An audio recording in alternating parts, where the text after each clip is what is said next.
Hello and welcome to the In Between podcast. I'm your host Joe Scott and I'm joined here by Tony Tones at RT. How are you, Tony?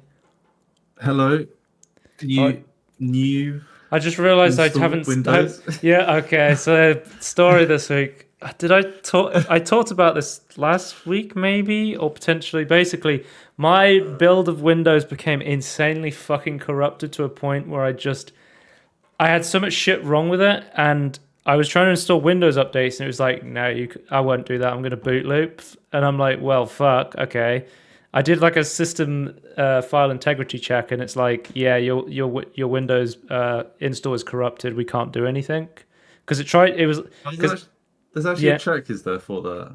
yeah, you I've do never a actually used it. SFC scan in the command prompt. Oh, it's I there. actually I see, used the right. command prompt during the Windows Yeah. install. That's the first time I've ever done that. Shout out to the random guy on YouTube Shorts that I found to help me out because I searched for some.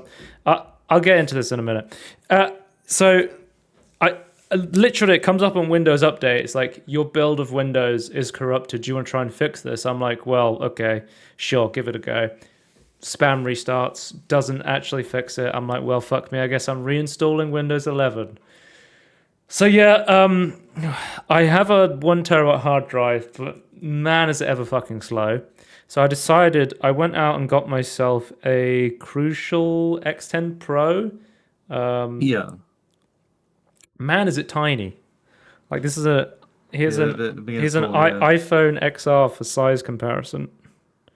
Like I know how small like internal SSDs are, but like my external hard drive is like a big chunk of a square. So it surprised me when I was like, man, this is like smaller Well, than a credit card, and it's like two yeah. terabytes of SSD storage. That's crazy. Well, I think we can now get like the small individual modules inside are now like up to like a terabyte themselves. Like, so they're quite, the small packets are quite big now. So But if you quite know you're large in gonna reinstall storage. Windows, my number one piece of advice: get some big external storage and put everything you want Yeah. to keep on there. So what I did was Yeah. all of my emulation ROMs, put them on here. Especially like Switch and Wii U stuff is really big, so really useful to have like a high speed. I did a test because I was moving some files off of my hard drive and then putting them onto my SSD. Yeah.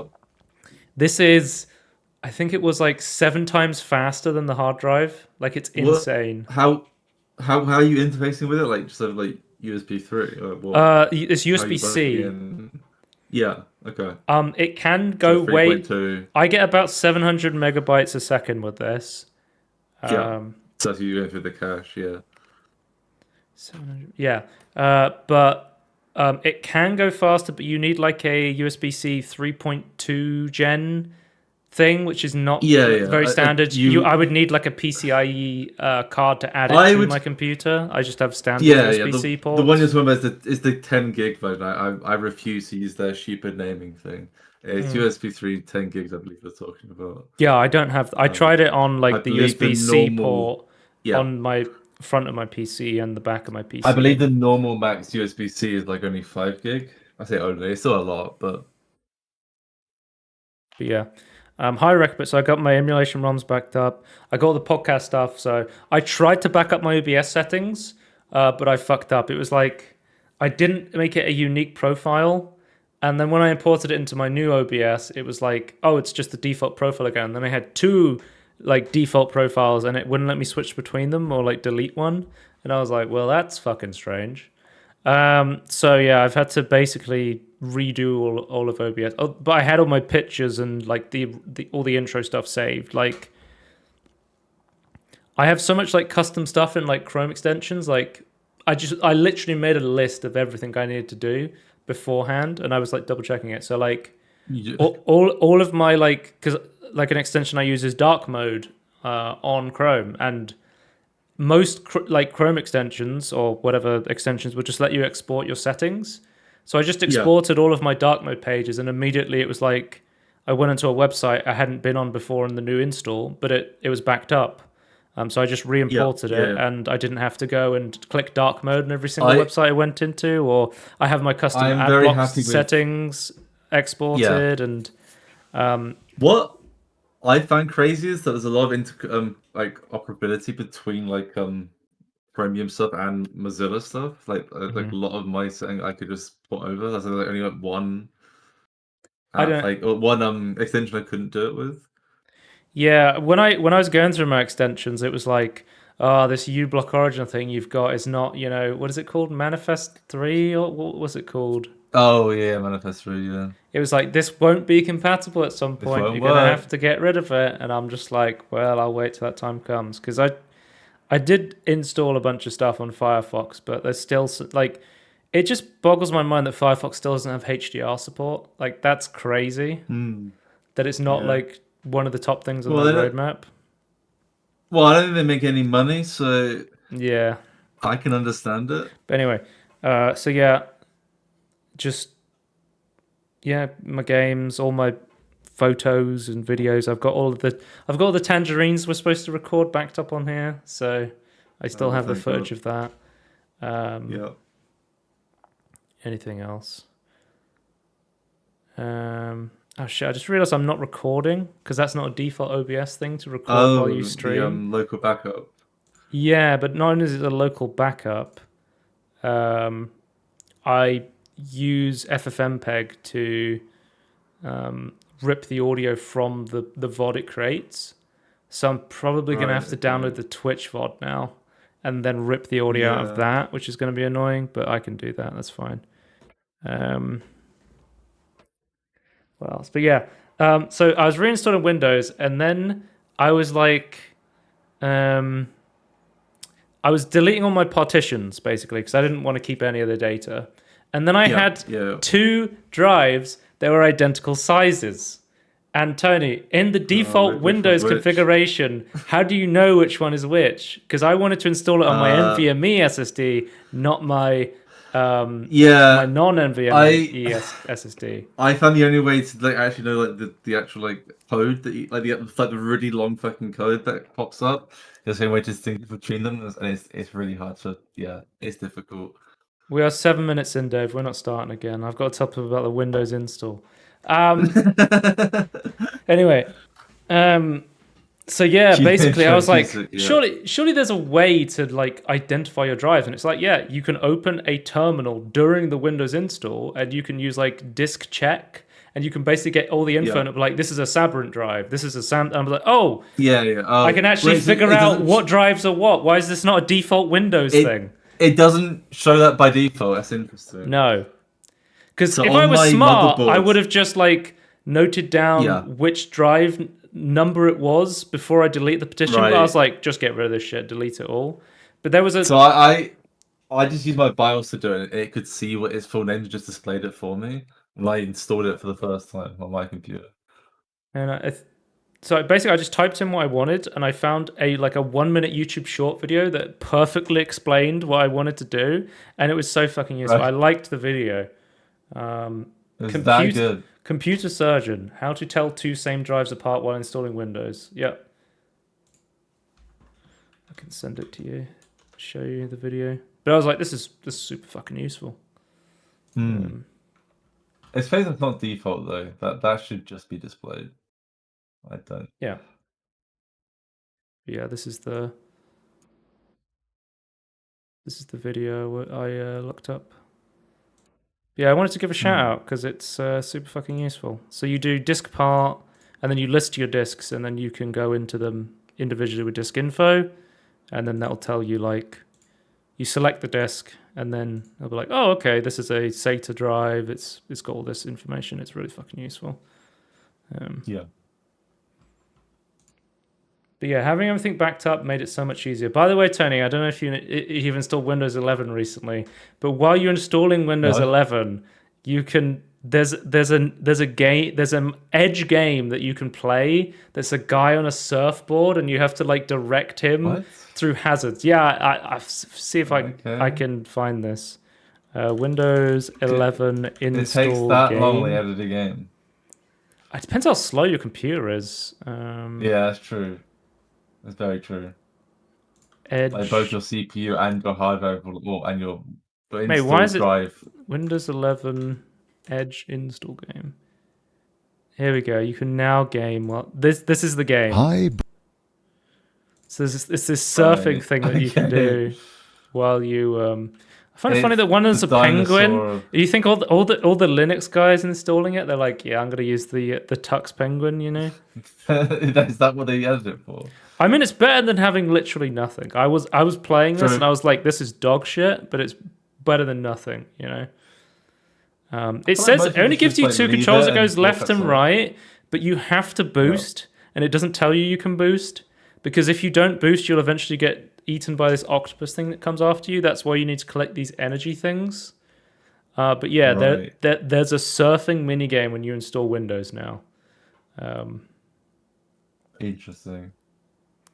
but yeah, I basically because I wrote down my Windows key and I was like, oh, is it going to Yeah. ask me for my Windows key? But I just logged into my Microsoft account and it was like, no, we found your shit. And I was Yeah. like, oh, okay. If well, you use the Microsoft account, that's how they People figure out who it people are is. very like anti Microsoft account and Google accounts, Yeah, I don't like but it. I logged into my I don't like Microsoft account and it had all my stuff, and I logged into my Google account and it had all my stuff. I get that Sure. people have privacy concerns, but they are very useful for when All you're I'm gonna moving say stuff is that around. sure, there are weird stuff that can happen if you don't look after it properly. I do not. I think just remember your key. Like it's not that difficult. But I was having like tons of issues with my PC, and I'm telling you now, reinstall. I just reinstall Windows on a thumb drive with the installer from their Yeah, website. yeah, the ISO. Yeah. This is your And second time to do this though, right? the first time I did it wasn't by choice. This is the first time No, that's like true. That's my true. computer was boot looping and it wouldn't actually let me use my computer until I reinstall Windows. Yeah. So I was like, oh, okay, I have to do this. So I think that's the point. At some point, it got corrupted. I reinstalled it, but I checked the option where I was like, keep my files and data. And I think something in Yeah. my files and data was corrupted along the way as well. So even though I had a install of Windows, I think Interesting. that install was installed on bad, files, Yeah. and the registry was like damaged in some way. And this is a fresh install. I was like, delete all the partitions. I'm going to do a fresh install. Yeah. And there was some annoying things about reinstalling everything, but honestly, just making a list and backing everything up, it wasn't too bad. Oh yeah. Yeah. So yeah, if you're going to reinstall Windows, just plan around it. And I I would mean, recommend getting a external SSD because these things are really fucking useful. and maybe check your OBS thing works. I don't know. Yeah, I could have tested it, but to be honest with you, I only have to put in like a couple of photos, and it's like Yeah, whatever. sure. But yeah, That's ordeal complete. I got a Crucial SSD. It's called the X10 Pro because I looked at what the best one was, and it was like the X9 Pro is like more than most people is like probably the best that most average people would use. But then I looked at the Sure. X10 because I was like, oh, there's a newer model. What's the difference? And I looked at the X10 Pro, and it was like, yeah, it's faster, but it was like only marginally more money. So I was like, okay, well, I'll just get the faster one in case I get Yeah. one of the 3.2 a USB. Well, What do you call them? 10 gigabit USB ports. 10, I think that's correct. It's like a 10 gig port. I'll have to Yeah. double check, but like it might even be like a 20 gig version. I don't know. I again Yeah. I refuse to like learn the stupid like 2x4 tube, whatever they are. I go, why don't we just call it by its speed? That'd just be far more useful. But yeah, my computer's gone from feeling like it's dying constantly to actually being like responsive and pretty nice to use. Yeah, Which is nice. okay. Interesting. Well, do you have an idea of what you installed to cause it though? Or like No. just something slowly I mean, some I random can't incident remember the did. last time I reinstalled Windows because I went from a Windows 7 upgrade to Windows 10 to a Windows 10 Yeah, upgrade to Windows 11. So it's an yeah. upgrade on an upgrade. Like I still had like fucking Windows 7. No, I upgraded from Windows 7 to Windows 8. Oh, okay. So That's I probably still somewhere had like Windows 7 files on that install of Windows 11. yeah. So I don't know, but I've just I would not recommend doing a fresh install, regularly. But like, if you're having issues with your No, PC, you I could give don't it a like try. upgrading for that reason. I think if it's a different version of Windows, I'd rather do a fresh install. Hmm. But the Well, reason I wanted to yeah. update in the first place was because of the AMD Yeah. improvements. Oh, core isolation was turned on by default, and I turned it off. So Yeah. if you don't check, core isolation will be turned on by default, and it does impact performance quite significantly. Yeah. It is if you have if it's or if your motherboard has it enabled because it can be turned off in the motherboard and you can't enable it. There's another way to deal with it, but you can technically turn it on in Windows 10 as well. It's just off by default in Windows 10, on by default in Windows Yeah, 11. Microsoft updates recently have not been the And greatest. That's for sure. no, they haven't been checked. You know what? I think what's been happening is that a lot of Microsoft devs have been working on the Qualcomm like the ARM-based Oh, the Windows stuff SR and not been stuff. focusing on everyone else, which is really dumb.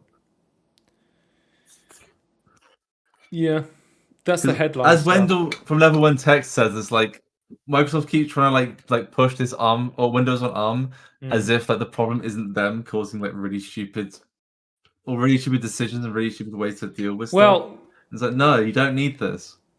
oh, I heard they broke dual booting with one of the latest Windows. But like, what the fuck? A certain corporation that makes Steam is actually backing, like fully backing the infrastructure of Linux right now. So we'll talk about that in a bit. That's huge. So I think it's needed. Let's go on to what I've been playing at /not games, Tony. I've been playing Deadlock for 136.4 hours. I've been pretty fucking addicted to this game. An invite-only hero shooter MOBA, bro. And I still haven't recorded any footage of it. I keep forgetting. But yeah, I'm safe to say I'm pretty fucking addicted to Deadlock right now. I've still been playing Dave the Diver. I just got into chapter 6, which I think I'm sort of towards the end of the game now. Right. Like stuff is happening, and there's so much. I'm like at sensory overload right now with Dave the Diver, where it's just like new content, and I'm like, oh, I just want to capture some fish. Stop giving me new content. I don't. It's becoming very complicated. Balatro Mobile. Which did I show it to you on the weekend? I think Chris was playing it. Yeah, I saw people play it. But I did have an issue where when we were inside that barn, it had a really poor internet connection, and I wasn't connected to the Wi-Fi. Yeah, it was really. And it was terrible. The Balatro Mobile has a cloud save system, so it links it to your, because I have an iPhone, it links it to your Apple ID cloud stuff. And basically, what happened was, it kept trying to load a cloud save because it thought I had internet, but I wasn't actually connected to the internet, and I wasn't able to like loop into the game, get into the game. Like it was kind of finicky.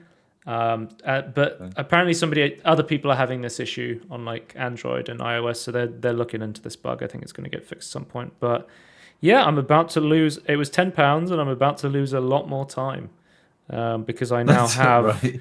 I now have Slay the Spire and Balatro on my mobile phone, and yeah, I think the only difference is vibrations. There's vibrations on the mobile version. You were like, when does it vibrate? And I was like, I don't know. Yeah. I started playing. I was like, when you shuffle a card, when you get chips, right, when you know, just everything kind of vibrates in that game because they're like, oh, you have vibration motors in your phone. Let's use them. But you can turn it off if you want to. Makes sense. There's also where are my vibrations in my mouse? That's what I want.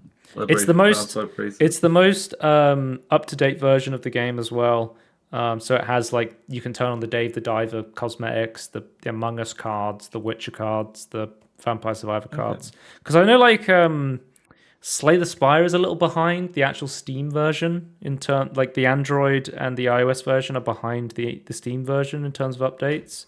But again, there's no cross progression between Balatro Mobile or Slay the Spire Mobile, so I've had to start again pretty much, which I don't really care about too much because I've done a lot of shit on my Steam version. Like pretty much collected everything, so I'm like, it was the same with Slay the Spire. I'm like, well, I kind of want to play the game again anyway, so I'll just start again. Yeah.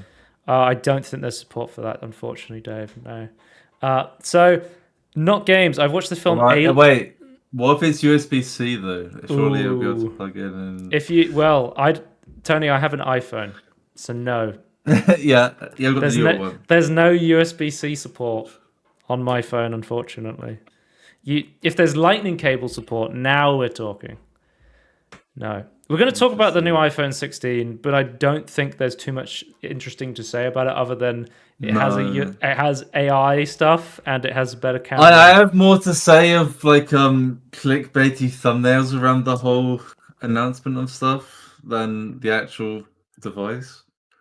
But since you're not usually not interested in talking about what I've been watching, I've been watching something called The Dangers of My Heart, and I Right. was listening to the soundtrack because I was flip flopping on the show. After the first couple of episodes, I was like, "This is awful. I'm going to turn it off."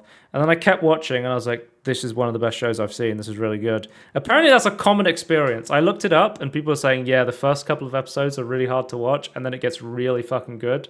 And I'm like, "Yeah, that's Interesting. the experience I had." But I was listening. I was like, the soundtrack to the show is really good, and I looked it up, and it's a guy called Kensuke Oshio, and I was like, where have I heard this guy before? I watched another show called Chainsaw Man, and he does Oh, he does like the soundtrack for Chainsaw Man as well. I was like, Chainsaw right, Man's right. fucking sick. Like I don't think Yeah. he doesn't do the intro. The intro is called Kickback, and it's like one thing I've noticed with like Japanese music is the bass guitar is like a frontman instrument. Like it's actually Yep. like in the West, we have like Is the bass guitar is always like a backing instrument. yeah, yeah. In It's very Japan, much it's like no, the bass guitar is front and center. that's Yeah, it's interesting. Kenshi Yunezu. I'm gonna mess up all of these names. Is he does Kickback? Because I don't know if I talked about it in the podcast, but I told you I was watching Spy X Family season 2, and I went, the intro to this is really good. It sounds like Yoko Kano and the Seatbelts, and I was like, wait a minute, this is Yoko Kano and the Seatbelts because I looked it What a up. name. Yeah. But then yeah, also in terms of jazz, I've been listening to Ryu Fukai. I randomly got recommended on YouTube. Apparently, that's a very common experience. Do you know like Plastic Love, the city pop song that gets recommended to everyone on YouTube? This is the jazz No, version of that song. I was I essentially don't on know this. YouTube. I don't know the song. Okay, it most people have been recommended Plastic Love at some point. It's a city pop song, Right. which is a genre of like Japanese music. And yeah, this Ryu Fukai, I listened to his song Early Summer, and I was like, this song is fucking sick. So I listened to his whole album. I've started using a website. What is it called? Because I use Backlog to track what games I've been playing, and I found that really useful for being like, oh, I played this game. What have I been playing recently? And I started using one called Music Board, where I've just started tracking all the albums I listen to because so I listened to Scenery, his album of it's just like a jazz piano album, and then I was listening to my Discover Weekly and I got recommended the song Portrait of Tracy by Jaco Pastorius, and I was like, man, this is a really fucking interesting song. And I was like, I'm just gonna listen to Jaco Pastorius, the album, self-titled. And I was like, this guy's really fucking good. I look it up. He's considered to be like one of the greatest like bassists slash jazz bassists of all time. Like he's insane. Like he's really, really, really talented. And then Well, makes sense, I suppose. I also listened to the new album from JPEG Mafia, who was my favorite album of last year, Scaring the Hose. This year, we have Lay Down Your Life. I Lay Down My Life for You is the name of the album. And it's really fucking good as well. But yeah, that's what I've been up to. Because I feel like with games, I've literally played a bit of Dave the Diver and Deadlock. And then outside of that, Right. I've been listening to a ton of music. Interesting. Yeah. So anything you wanted to talk about at all? Or Uh, we could move on. You say no, and we'll just move on. So what do you have? well, we're 25 minutes in. Maybe we just move on. Maybe just move on. Okay. Oh, Let's, you said your piece. I feel. yeah. I sneak in a little nuggets of information because I know Tony will just doesn't want to talk about jazz Just ignore. or I don't care. anime or I don't. anything Well, like that. it's not anime. I don't care about slice of life stuff, but I don't care about jazz. Is that I'm not talking about that. You could talk about Chainsaw Man, but Yeah. obviously, Yeah. I'm into Chainsaw Man. That actually looks interesting. Chainsaw Man. I need to watch it. It's only 12 episodes long. I literally said to my friend the other day, I was like, I think you were like Chainsaw Man, and because he, lots of show and stuff. It's like 200 episodes of like fucking Naruto or Bleach or something. I was like, no, it's like 12 episodes, and it's really good. Like it's an interesting show. One show I would really recommend is, I don't know if you've seen it, is Mushishi. What's it called? Sorry. Mushi, Mushi, then she. She just means master, by the way. So just like Mushi master. How long is it? I believe I don't know. It was very short. I watched 2014. There might be newer stuff now, but it might be only 12 episodes. Yeah, I think there might be less than that when I first watched it. But it's like a melancholy spirit anime, I suppose. But I really like it. I'd highly recommend it. There's 26 episodes I can see on IMDb. Okay, there's a new season then. There definitely wasn't that many. Sell me on it. What is it about? Because I'm watching. Because I'm like, I'm obsessed with Watanabe, Shinichiro Watanabe, Kakano, because his shows are all about music. I'm watching Carol and Tuesday right now, and which is another show that is literally about music. Well, it's about like pop music. Well, it isn't about music, but it is about a guy. I don't know. Is it? I say it's like Ghostbusters, but it really isn't. I don't know. I can't remember what era it's saying, but it's like I guess more modern, but like I just forgot quite or something. Oh, sorry. Just to interrupt you before I forget. I've watched the first 3 episodes of Arcane. I've started watching Arcane, and I quite like Arcane. Okay. And it's really funny to watch it with someone who's never played League of Legends, because I'm like, oh, this character's in League of Legends. You know the characters. Yeah. But I notice all the Easter eggs and stuff. But then I'm also like, I know some of the characters are going to turn into other characters, or I know that some of these characters are not in League of Legends, and I'm like, well, I don't, because my friend was like, I can't believe that character's gone. No spoilers, and I'm like, yeah, they're not in League of Legends. I wasn't getting attached to them,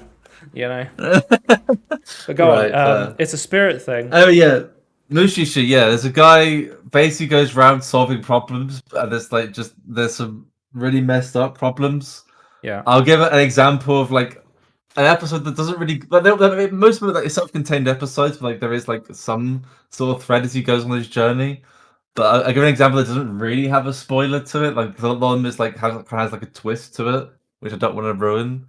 But he goes to there's a kid. There's this guy who keeps moths. Around him, I suppose. But he like looks after the moths. But they create tunnels through time and space. Well, space, but they create wormholes effectively, but they don't travel in time. These spirits look more like they look like more Miyazaki spirits than Junji Ito spirits. Yeah, I would say. There's many different types. A lot lighter. Yeah. It's not nightmare fuel anything, but there's a lot of like disturbing things that happen because of like the way they've classified what spirits do. But anyway, in this case, these moths like to create wormhole entrances whenever there's a closed space. So for that reason, they deliberately don't have any doors or windows on the house. However, and there's twins that live here with the family. One of the twins gets stuck or gets caught in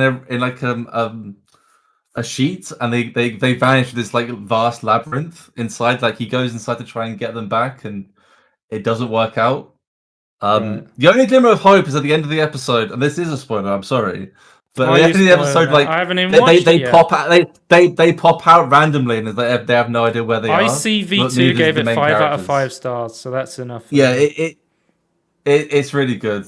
I would highly recommend it. The first episode. If you don't like the first episode, like it's the whole thing is like the first episode. Like it presents itself well. No, I think that sounds interesting. I'll give it a watch. This is really, but interestingly, like I watched. Okay, way back when YouTube tried to put anime, I suppose, onto YouTube, and I watched Jackie Chan, and then I searched through what else was on there, and this was on there. So I actually watched this on YouTube, like legally. Dave's getting triggered because we're talking about anime. Dave, there's timestamps every week, but also this year I'm doing the Year of I, Japan challenge. I think this I is Year of literally, Japan, I'm afraid. I think I've watched like 25 animes just this year. Like I've been watching a ton of them, and That's I gotta crazy. say, there's some really good You've been shit out catching up. there. If you like, Yeah, yeah. just throw away the idea of feeling guilty about watching something. You just appreciate the art, you know. But I will say, I know that, for example, Surely. you forced your current partner to watch Spirited Away, so you know there's some good stuff out there. You thought Spirited Away was so Oh good my. that you forced them to watch it. So all I'm saying is, people in glass houses shouldn't throw stones. Got a bit of a Is it Miyazaki like enjoyer. going? Is it like going? Oh, I'm not going to watch anything from the UK. Yeah, Disgusting, degenerate. If you watch, Well, I think it's interesting. People are like, "Oh, this is from the country of Slovakia. I'm not watching this." It's like, Is that why? why? I don't know. Mushishi. I guess propaganda in, like, fair enough, but that's its own problem.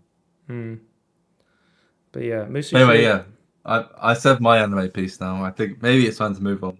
Hang on, I need to recommend you a show to watch because you Chainsaw Man. recommended I'll me. watch Chainsaw Man. I I think you would like Kids on the Slope if you gave it a chance. I would be Kids so. on a Slope. It's 12 Do you episodes. want to sell it? Do you want to sell it to me? Oh yeah, yeah. Here's the thing. I don't Yeah. mind jumping into something that has tons of episodes. I just slowly watch it. Like, you just go recommend, like, so I don't know. This is like a random example. You go Yeah. Naruto. I recommend you watch season 3 and just to see if you like that. If you don't continue, if you do continue, if you don't, stop. Like, I'm willing to just jump into something that's massive, Oh, but okay. I could take it into small bites. If I recommend it, you'll watch. Okay, One Piece. I would like you to watch One What? Piece. You'll jump into that, will you? You'll watch every I'll episode watch. of One Well, Piece. I would watch a season of it, and then I might decide to continue from there slowly at my pace. That's No, I wouldn't. most animators like most of it's like only like 14 episodes maximum, like, per season. So, like, I don't think it's that difficult to get in. I think Or I think to when it start comes watching. to like literally a year ago, if you said to me, Joe, you're gonna love slice of life romance animes, I would have said there's no fucking way. But the thing is, I think it's important to Yeah. challenge yourself with different stuff. Mm. And I would say Chainsaw Man is something that I would assume most people would watch. But the problem is, Kids on It's the popular Slope now. is like one of the most underrated shows I've ever seen. It's so fucking good, and nobody has watched it. It's insane. It's such a good show. Watch Kids on the Slope. Okay. I don't know. I was just Wait, hooked where are on you it. watching this, by the way? That's the question. I cannot disclose that information. You I'll tell cannot you after the disclose. podcast. Okay. Yeah. Interesting. I don't have like Because, like, Crunchyroll or anything people like used to that. watch stuff on Crunchyroll, didn't they? But is that not a thing anymore? I don't know. I think my brother has Crunchyroll, Crunchyroll, or he had Crunchyroll at some Okay. point. And I know, like, Right. when I was living with him, he was watching like Spy X Family on like through Crunchyroll. So it seems like they get like most modern anime releases get onto Yeah. Crunchyroll. So I don't know. That is a legit way to watch it, right? Yeah. Yeah. It's like Netflix for anime, basically. Yeah, yeah. But yeah. Kids on so or if you really watch Chainsaw Man, just watch the opening to Chainsaw Man and tell me you don't want to watch that show. I already know of Chainsaw Man. I kind of want to watch it. So. It's a manga as well. What I've learned is that everything is a manga. Oh, yeah. And Yeah. I've also been reading more manga this year because there's a bunch of shows where this thing that annoys me is they go, oh, more manga's coming out. We're going to make an anime to advertise the manga, and then they only do one season or like 1 or 2 seasons in anime form, Oh, and then I they're like, see. oh, we don't Yeah. need to finish the story in the anime. People will just go out and buy and read the manga. I'm like, so I've had to like, No. oh no, I've got to read the Prison School, which is one of the funniest fucking animes I've ever seen. Can you imagine? I the film was series literally doing that, though? I was literally just fucking sending clips of Prison School to my friend, and I was like, he was laughing. He was like, "This is really fucking funny." But yeah, I've actually started because Kids on the Slope is 12 episodes. The actual like, what's it called? Epilogue afterwards is only in the manga. So I read the manga. I read the Prison School manga. I read a manga called Please Go Home, Miss Akutsuki. I read Don't Toy With Me, Nagatoro. That's another like romance thing. I don't think you'd be interested in reading that. That's it, right. But anyway, yeah, you'd be surprised like what stuff you like if you just try new stuff. I guess is what Oh I'm trying yeah, to say. yeah. I'm still at the Um, point of like trying to catch up on stuff I do already know I like. So I'm just like I've not found time to like go and like watch anime because like I used to like watch anime when I was bored at university, yeah, illegally of course. yeah. Apart from Mushishi, I watched that legally along with Jackie Chan. Yeah, it's Jackie Chan Adventures is not anime though, right? I don't like no, but it's the same style. It's a cartoon. Yeah, I don't know what the differentiation is between like anime and because like No, no idea. Netflix sometimes makes anime, and then also there's like Yeah, like what's it called? I've never watched it, but Avatar is really popular, but it's like an American yeah. animation stuff, isn't it? That's considered in a series from the style, which they considered American anime. Right. I don't Um, know the but intricacies whereas of like Teenage difference. Mutant Ninja Turtles like is a cartoon, I like have to that's not anime, right? I have to catch up to the gatekeeping meta of art. Like what are people Yeah, not supposed to enjoy? That's what I need to know, yeah, you but know. I don't care. Like it's an I animated don't thing. care. Like you can call it something else, like but differentiate. But I really don't care. I've never been one for descriptions that are very limiting. But yeah. Yeah, we did a oh my god, this woman's floating into a fucking window. I'm just watching the trailer for Mushishi. Yeah, that's a new one. I think I've not seen that. Oh, okay. Is this new stuff then? I think so. Well, because on the thing I clicked on, it said 2005 to 2014, but this only lists Yeah, episodes up to 2006. So this is very yeah. confusing me. Is this like sometimes I've found that you'll watch a show and then when they release like the DVD Blu-ray, there'll be a bunch of like bonus episodes, like special episodes.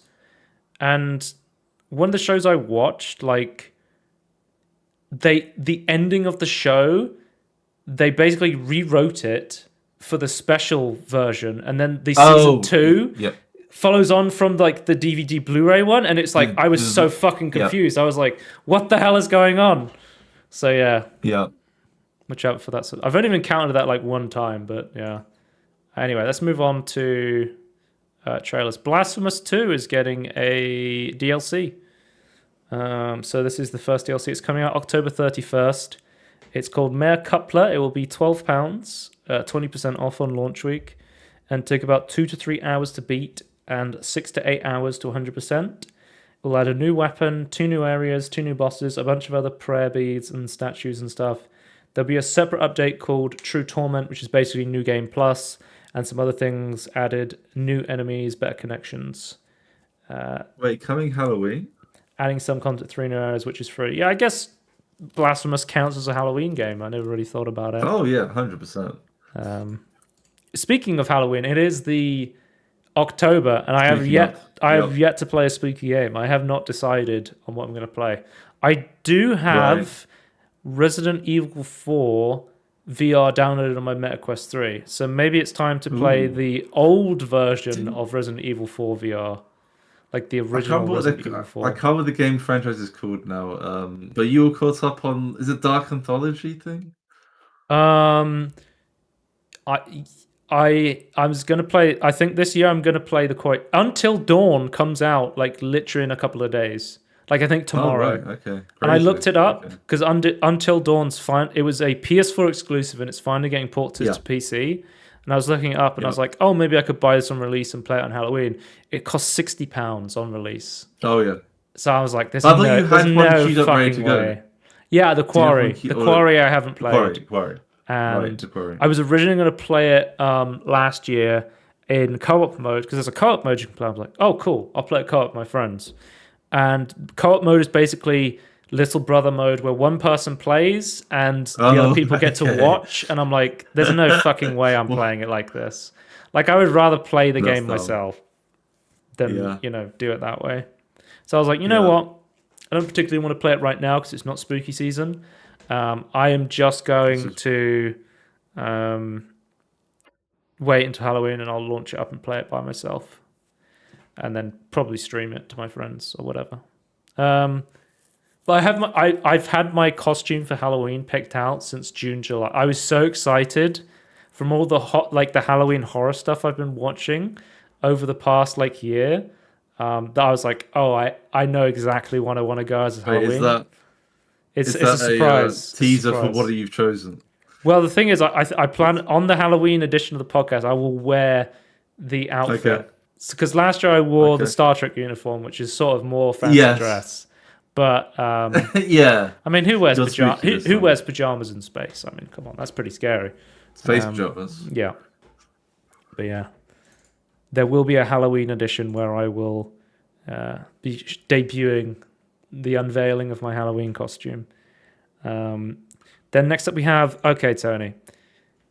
In the year of Japan, Yakuza is a franchise I've been trying to get into. I tried to play Yakuza Like a Gaiden, which is like fucking a spin-off one, but it's also like the 8th entry in the series or something. And I was so fucking confused what was happening. And also, I was playing it with mouse and keyboard, and I was like, this controls awfully. So I was like, oh, maybe I'll go back to it at some point. And then I was like, you know what? I own a lot of the Yakuza games on Steam. Maybe I'll just start from the beginning, Yakuza 0. Tony, they just keep fucking making Yakuza games. They just won't stop. I have noticed that. Because we've just had Like a Gaiden, and then they've just done the Hawaii one, which is, what was it? The Man with No Name? Is that the one? No, that's Like a Gaiden. Is that the Man with No Name? The one with the amnesia? This is another amnesia one, because this is like a Yakuza guy. I think somebody said he's 60 years old, which explains why he's, swashbuckling around beating the shit out of everyone.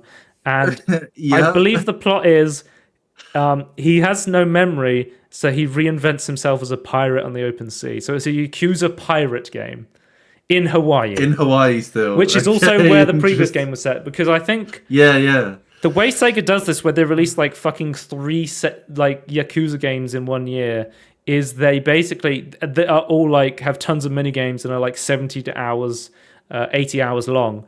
Is essentially they take a lot of the same assets, but they add like different context to them. So you'll still have like Shibuya or Akihabara, I guess, or wherever, and then they're like, okay, we've gone outside Japan. We have like Hawaii. Let's reuse the Hawaii asset, but add new characters, new moves, and kind of change it up. Is sort of how they do it, I guess. So it's interesting to see. Are you interested in a Yakuza pirate game? I mean, I'll give it a go, but I don't know.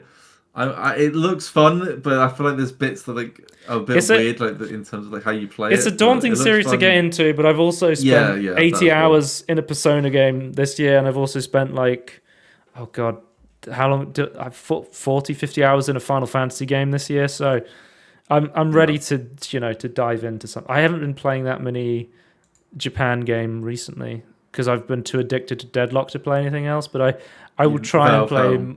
Yeah, I'm in Valve hell, which is weird to say because Valve doesn't actually make games usually. But yeah, that's true. It is true. Let's move on to releases. 40 minutes in. Marvel v Capcom Fighting Collection Arcade Classics came out on the 12th of September. Tony, can I once again say how fucking stacked September is for releases in terms of games? This is like halfway through September, and it was just fucking nuts. Yeah. So we have all the classic like Marvel v Capcom games that people have been asking for years. Wasn't there a thing where people were saying they kept facing against Justin Wong on the actual online thing? They kept getting matched against him and destroyed by him. I remember reading that, which is fucking hilarious. Wait, what? Okay. If you don't know, Justin Wong is like considered to be one of the greatest like fighting game players of all time. One of my favorite esports moments is called Evo Moment 37, which is the Daigo parry from Street Fighter, and it's one of the coolest things you'll ever see. But I feel like with context, it looks really cool, but if you understand that like Daigo is parrying Justin on like 17 times on like fucking random iframes, it is like one of the most insane things you'll see. Like, anyway, this is just like, I don't play. One of the things I've actually been thinking about, Tony, is I've never really dabbled too much in fighting games. And you know how last year I had the year of emulation, I had the year of Japan. I was thinking potentially next year, year of fighting games. I might just play a bunch of fucking Interesting. fighting games and trying to get into one, because I really like platform fighters. So I like Multiverses. I like Smash Brothers. I like Yeah. Nintendo All Star Brawl. I like the concept of platforming and trying to stay on like an actual Yeah. I think there's some solid really ground. cool movement stuff that you can do with that as well. Yeah, which you don't get with arena based or I guess Yeah. normal 2D fighters. I think the fighting game I'm the most interested in right now is probably Street Fighter 6. That's the one I look at and I'm like, man, I kind of want to play this. This one looks really... Because I don't like that Tekken There's is... a demo. I don't like that Tekken is very much like... It's 2.5D, but it's also like 3D where you can like step in and out of the foreground.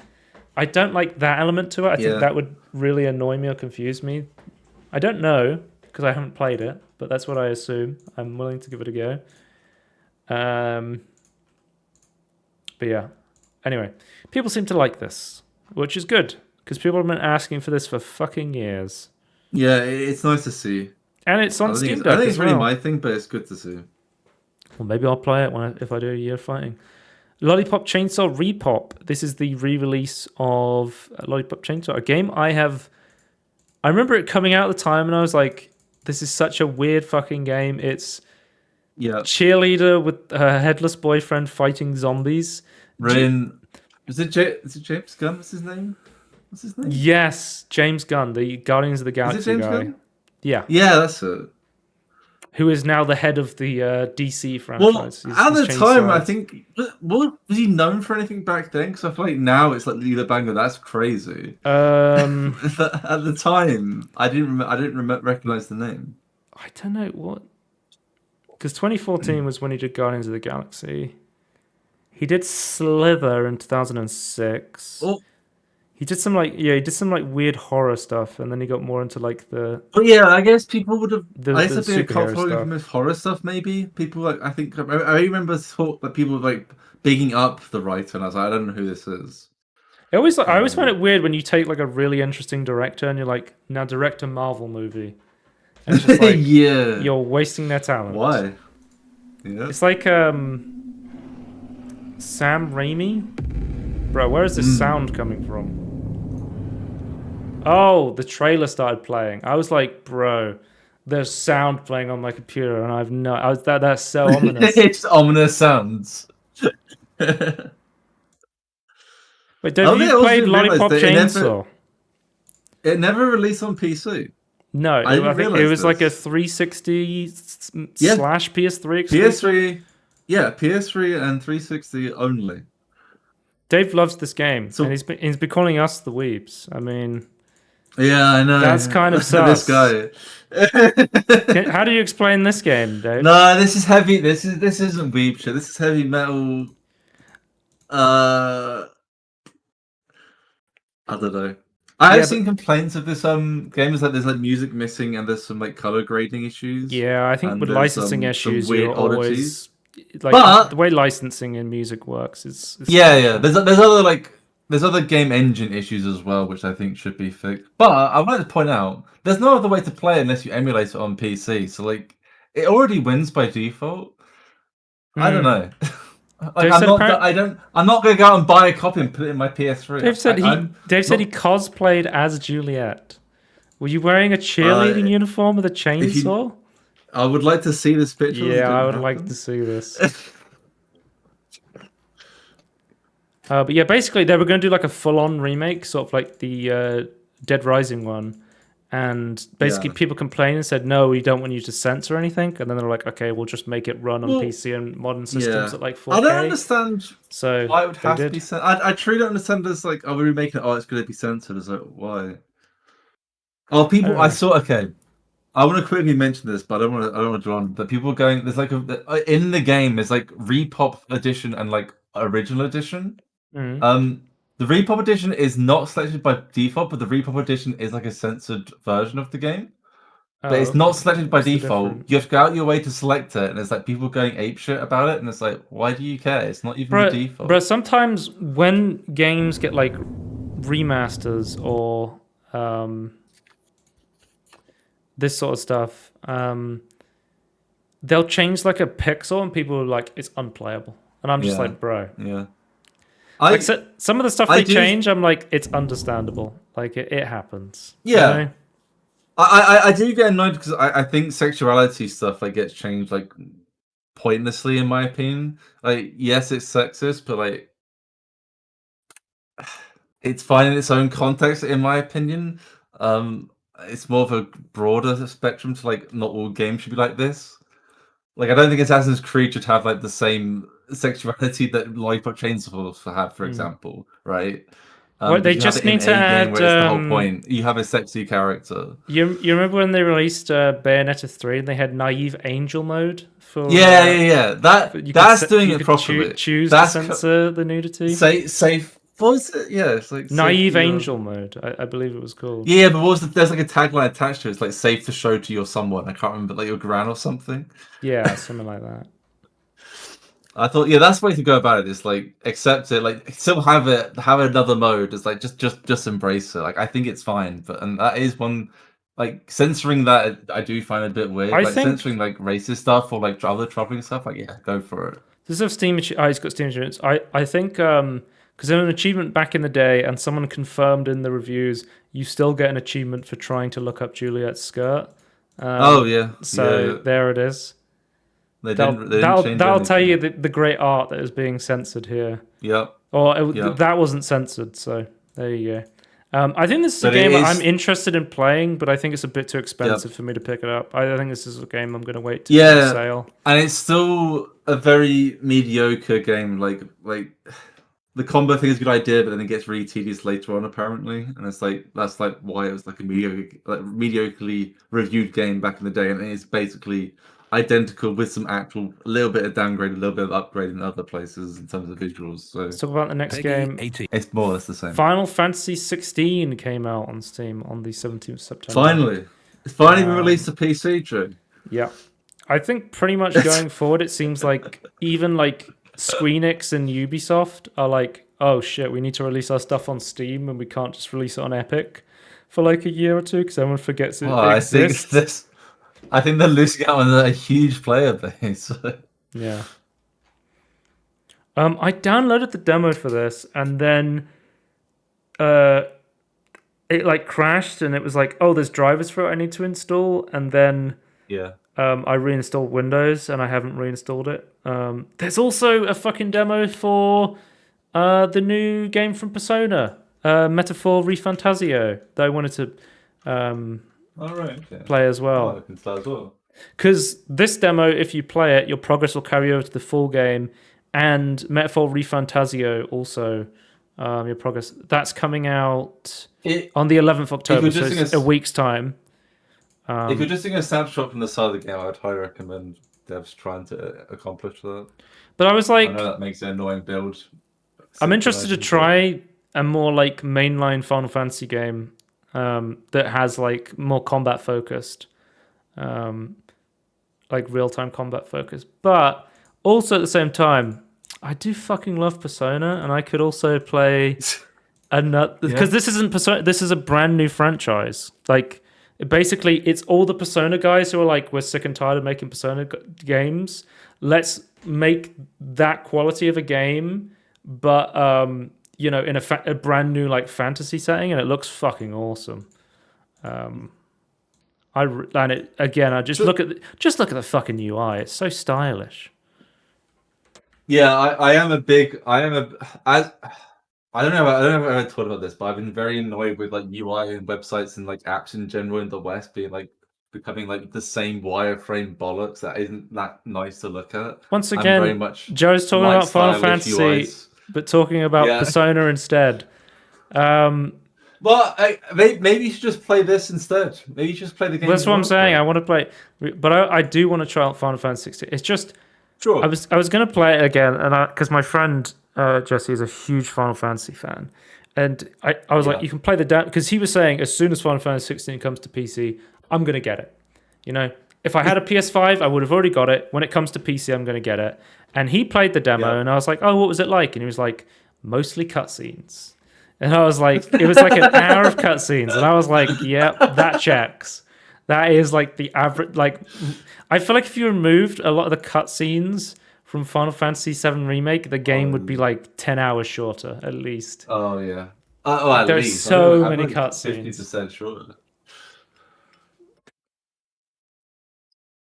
But yeah, I do want to try out these, but it's also spooky month, so I don't know. Well, November's not spooky month, so you can do it in November. Let's have a look.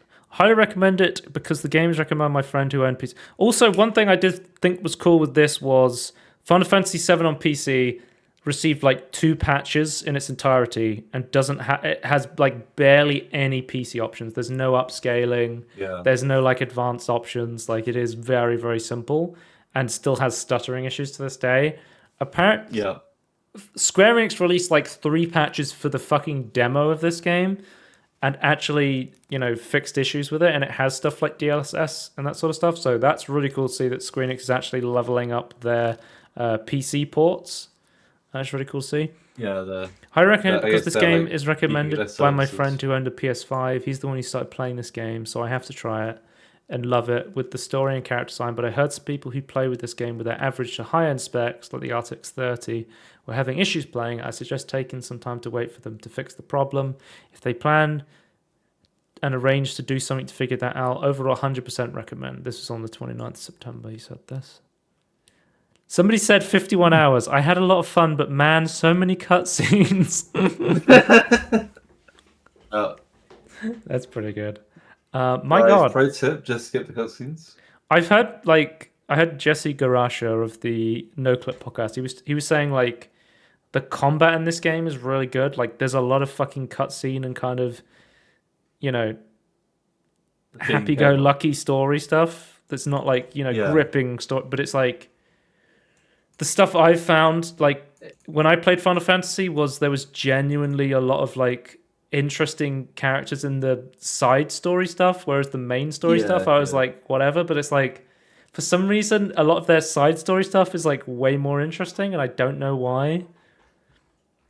But yeah, I would like to see all the efforts. I want to see what a mainline Final Fantasy game is like that is not constrained by being a remake of a previous Final Fantasy game, and then trying to translate a party-based game into a real-time game. I want to see a real-time game from the ground up. Because it does seem like an evolution from 15 to its own thing. I'm happy. I love hack and slash games, so I'm down to play a hack and slash game. But this is what it is. Yeah, let's move on. Tony, the Plucky Squire came out. I've been excited for this game for a while now, and it looks really good. It reminds me of Super Paper Mario, the one on the Wii, where it wasn't an RPG. It was literally a platformer where you transition between 2D and 3D environments. And I've heard good things about this, but also kind of mixed things about it in terms of it's very tutorialized. The game is beating you over the head because it's sort of I've almost heard it described as a God of War Ragnarok levels, where it's hey, there's a puzzle over there. Did you know you can solve the puzzle by doing this? That sort of level, and that worries me about the game. Let's see the reviews. Yeah. The game's fantastic. Unique art, work and style, mix of 2D and 3D. Classic collectibles, throwback to retro games, 6 to 10 hours of gameplay. It's not difficult. The game will hold your hand the entire time. Also perfect for those whose kids who want to play but may not get all the references. As an adult, it's the perfect game to just switch off a bit and enjoy the whimsical theme and story. Not sure if people saying this is for 4-year-olds were playing in story mode or what, but like any good book, I simply could not put this down. I personally wholeheartedly enjoyed and loved every minute of this game. The art style and animation are superb. The jokes and Easter eggs are great. I've played games that have been in development much longer than this that do not hold a candle to this one. Do not expect a super hard, super long, impossible to figure out game. Yeah, it seems like it's pretty short, pretty simple, but you might have a good time. Because we also had Astrobot came out recently on PS5, and that looks fucking amazing. Yeah. So it's third-party 3D platformers are actually a thing. It's not just Nintendo carrying the entire fucking genre of platformers, which is nice to see. Then we have, speaking of retro games, Tony, UFO 50 came out, and this is made by Mossmouth, which is a collection of developers, but it's spearheaded by Derek Yu, who's known for developing the Spelunky series, Spelunky 1 and 2.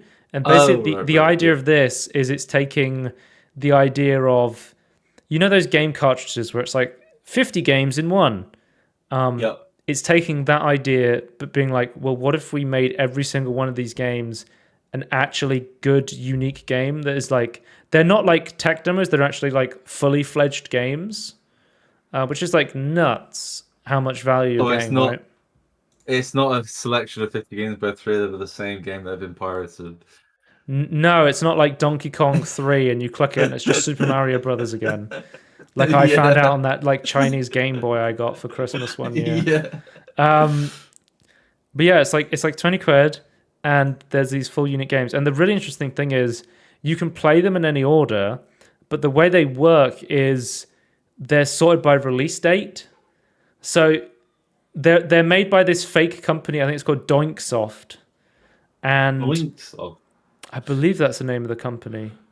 And the really interesting thing is, as the games go along, the years that they released in the inside the in-game universe goes later and later. So the quality of the games improve, and like the actual like graphics and stuff start to improve over the eras of going from like 8-bit to 16, 32-bit, that sort of stuff, which is really really awesome.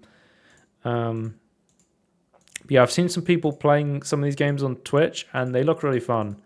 It just reminds me of like old school gaming, when you just be like, oh, what's this? What's this? It's just like excitement and exploration inside like a game sort of thing. It sort of reminds the closest I've come to this year is probably NES Championship Edition on the Switch was really good, just like speedrunning a bunch of old games. Yeah. But I kind of like, I was exploring the games I'd never played on the NES, which is really cool. But also, Animal Well is another great game that is all about exploration and just figuring stuff out in like this retro package that is really, really cool.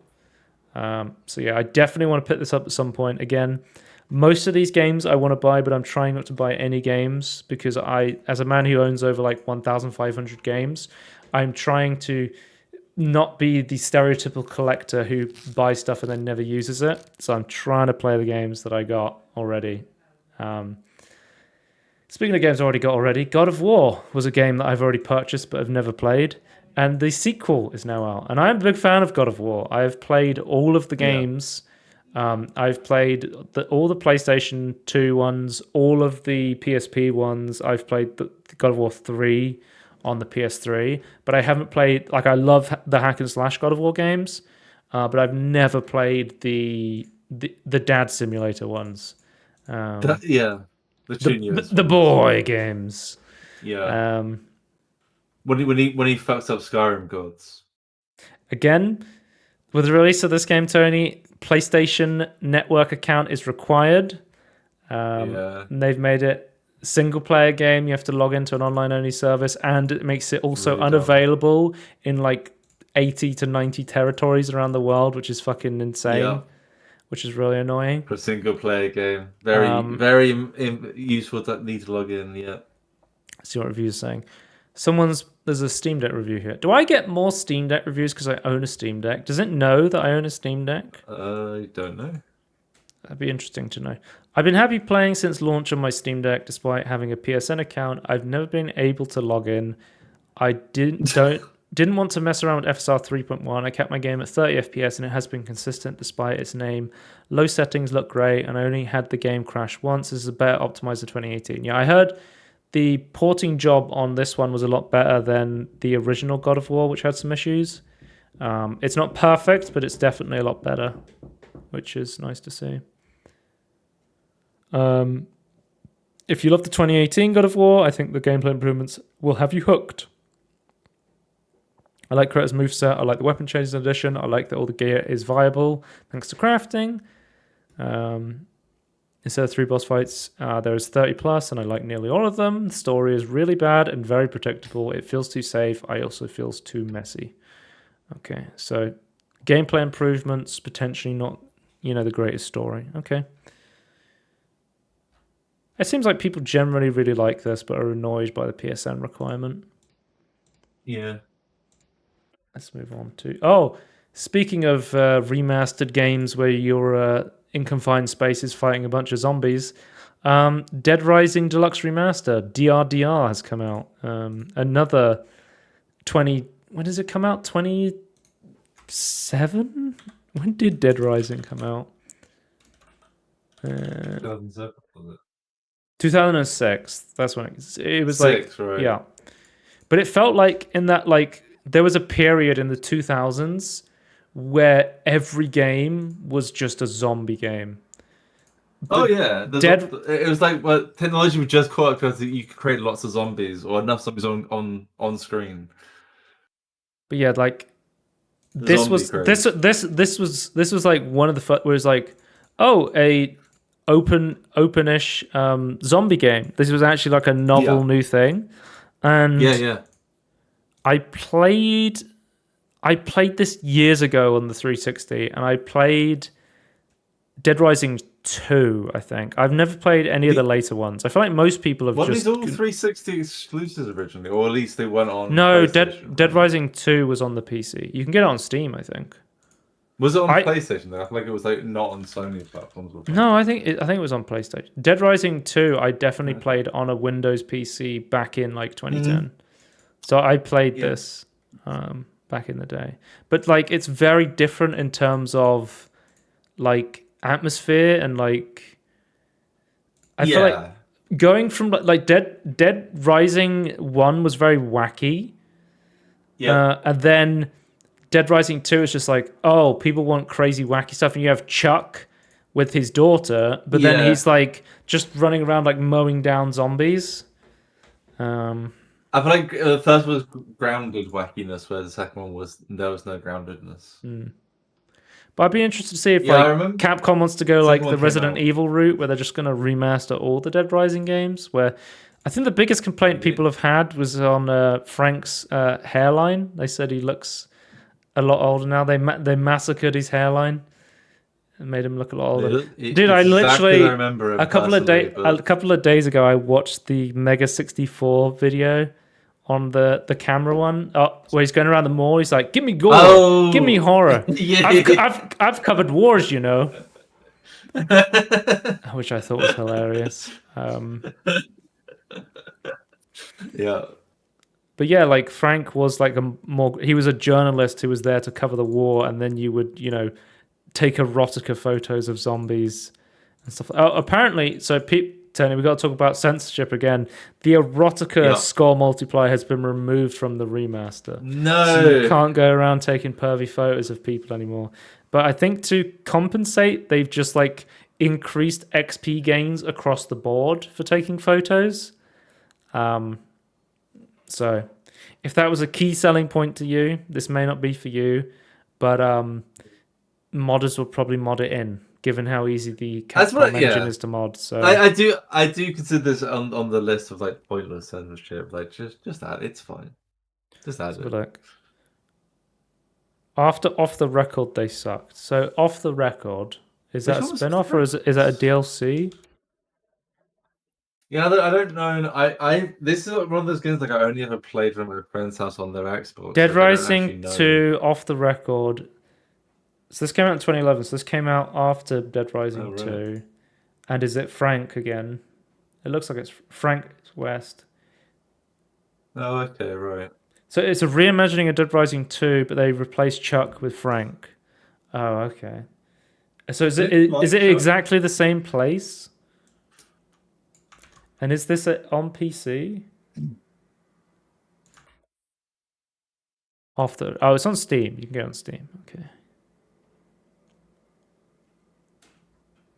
You can get most of the Dead Rising games on Steam. It said that you can get the remaster, the first one on there, and I think almost all of the Dead Rising games are on Steam.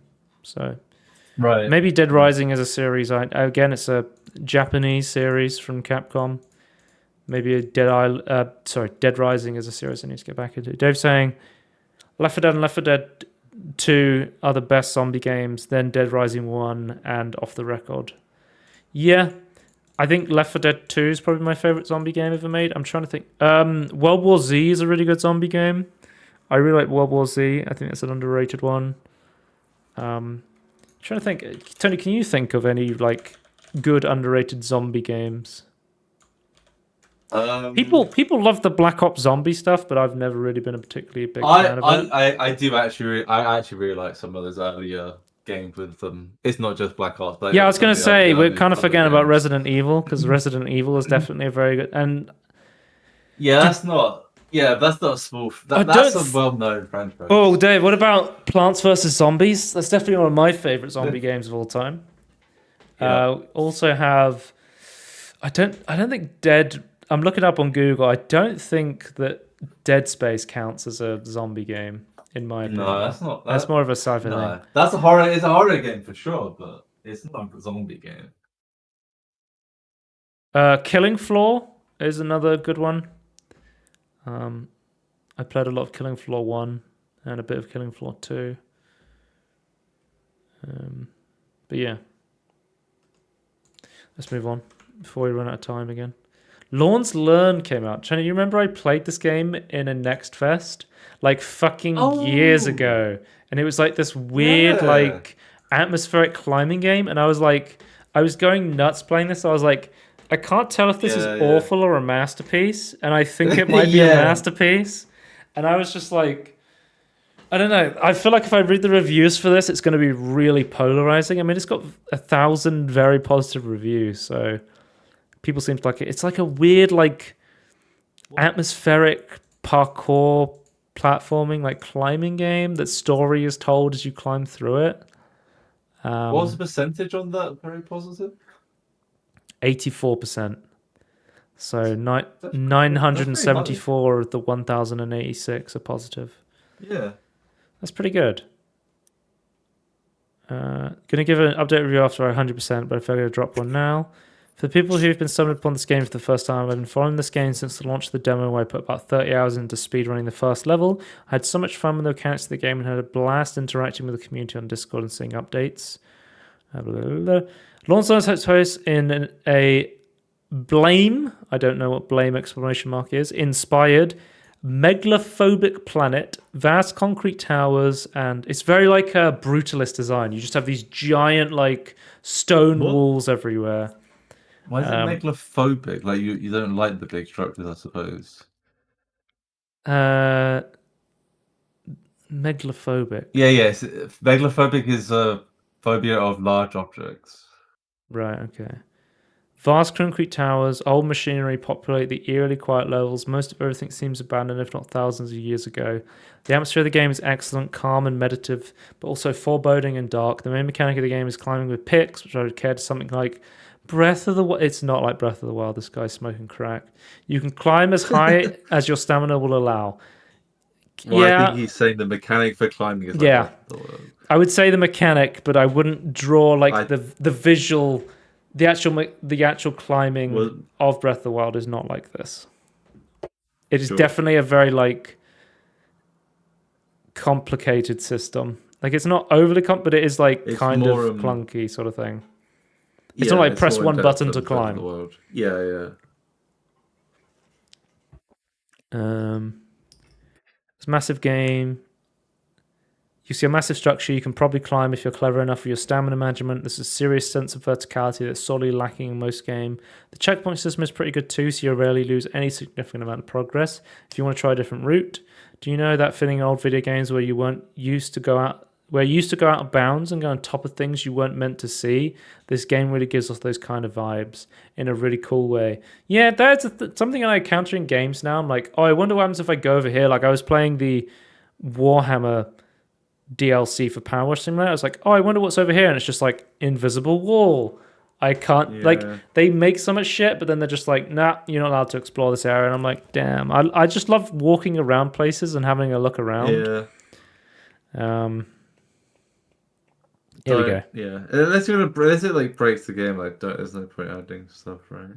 It's in a strong Blame aesthetic. I'm gonna have to look up Blame because this is the second person who's talked about this game. Blame aesthetic.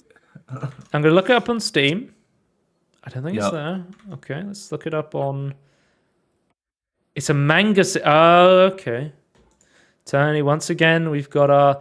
Oh, wait a minute. Oh, This I've is seen this reminding me before. of Signalis. So I'm guessing Signalis Yeah, is very yeah. Blame aesthetic. blame aesthetic. I'll So show it's just a you. moody. Okay, right. This is immediately reminding me of Signalis, which is a game I played a couple of Yeah. years ago. Which I was also Signalis, another game where I was like, I can't tell if I don't like this game or it's a masterpiece. Like it's a very like confusing game, but it also does a lot of like really great atmosphere stuff. But yeah, seems interesting. I would like to give this one another go. Maybe pick that one up on a sale. Tiny Glade came out, Tony. This is a game that you said that you were Yes. interested in getting. It has 5,800 overwhelmingly positive reviews. I think Yep. this game looks absolutely gorgeous. Yep. It's the new cityscape, the townscape. That's what it's called. Townscaper, which I have. This is the sequel. I have put a couple of hours in Townscape, and I was like, "Oh, it's a nice, Yeah. relaxing game. You just build towns." But this game, like, I think this is more in this depth. turns up to more... 11, like in terms of like Yeah. technicality One of thing being I able to place things where you But want it has them. the And same then idea also, as like you have a few tools that interact with each other, so it's just very nice. but in terms of like, because I watched the Digital Foundry video on this, it is like a Yep. two-person team who has made Yeah. their own engine, and they have incredibly well optimized software ray tracing, and I'm just like, looks so fucking good.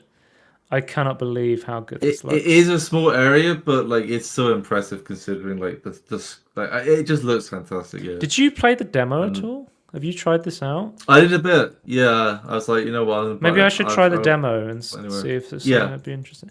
I feel like I it's one of those believe it games only- where I would load up once and then be like, yeah, that was relaxing, and then never load it Yeah. up again. A lot of people like I've been watching a lot of YouTube people play it. Like a lot of comments have been like, much like Townscaper, like I don't have the creativity to like play much of it. But I think if it clicked with you, I think you know, and I just think it's just something you mess around with and go, oh, that's a really cool interaction. I want to build this. If you don't have that drive, I don't understand why. It would be a bit Yeah, perplexing to people, I don't but- have much like interest in playing stuff like The Sims, for example. Like Yeah. I'm not massively into But like if I was playing Minecraft, I'm much more interested in the actual survival element of like physically yeah. gathering the resources Sure. to build something than I am of going into creative mode and you know, 'Cause trying to build the most you beautiful looking thing with You don't- infinite resources, right? well, I can say like the thing. This is a very brief description, but like you have a thought, right? And you go, ooh, I wonder if I can build this. Like you don't have that like creative spark. I would call it. Like you just go, I really need to try. I find to it build this. much Like, I get that easier- all the time. I find it much easier to be creative when I have more limitations. So when I go, I want to build this, but I only have this, and I have to build it this way, sort of thing, rather But are than you can do loading whatever up- you want. I like to focus Are on you- something small. But are you loading up to do that like from an external source? Or you like loading up, go, I want to play this, but I now need a reason to do it. I am much more extrinsically motivated than intrinsically motivated. Like if I have if the game gives me a reason to do something, I'm much more likely to do it than I just want to do this because. So I guess what I'm asking you never really had that creative like spark of an idea like, oh, I need to try this in a game where you can build it. Well, never anything you like, but you can build something custom. I have to that some creative degree. spark sometimes, but it's usually in learning new things. So, for example, Right. sometimes I'll be like, oh, I wonder, like I've downloaded Unity and I've just tried to build a game, or I'm just oh, I wonder how this emulator works. And I'll just download and I'll start tinkering with an emulator. And I'm like, oh, I wonder how to get, like, I like tinkering with stuff. I love like, oh, I wonder if I can mod this old game to get it running. But I love the aspect of tinkering So with you get something that until it aspect. works. And then once I've tinkered with it enough, I'm kind of like, okay, I'm done with this sort of thing. Maybe the tinker, the tinker spark is different to the creative. I don't know. Yeah. Like, maybe I think guess it it's is. the same itch but different outcome. Maybe that's interesting. We need some sort of psychologist to look into this. Like I can't understand like block puzzles in terms of like, you need to move around blocks and put them into a small confined space in a perfect way. That makes no sense to me. But when you make an attaché case from Resident Evil, I'm fucking Beethoven slash Albert Einstein. I'm like, this makes perfect sense to me. I just have to move. I have to eat this egg to increase my health, and then I have it, and then I can put all of the guns and ammo into this attaché case. That's just the most gamified thing that you're used to. If you gamify puzzles and stuff, I can immediately understand it. It's not. I can like do detailed maths about Balatro cards or detailed maths about items in Deadlock. But if you asked me to do like a simple mathematical equation, I would not be able to do it. Yeah, absolutely. But I feel like the creative spark that I have anyway is like, it's very much like once you know the game's mechanics, limitations, say, like that kind of becomes, you understand the palette and how I'm say like I'm comparing it to like an oil painter. Like you now suddenly understand how to mix oils or combine colors in a specific way that looks really good, the Bob Ross style or something, and it's like wet blending or whatever. And it's just like, to me, that's kind of like, I play a game, I kind of understand the mechanics, then I see someone else do something, I get inspired to do something, I'm like, oh, maybe I can try and do this. Like, I get that all the time for stuff like Minecraft and I've been looking at Tiny Blend and having similar, I wonder what I could do. So I think I'm gonna buy it like on like full price. I think it's not that expensive. It's like a really good price. Yeah, it came out on the 23rd September, so it's been out for about a week now. So yeah, it was on like a 15% launch discount, so it's gone from £10 to £12. It looks really good. They deserve it. I was almost like, I want to kind of thinking about buying this, but then I stopped myself foolishly. I must not buy games. I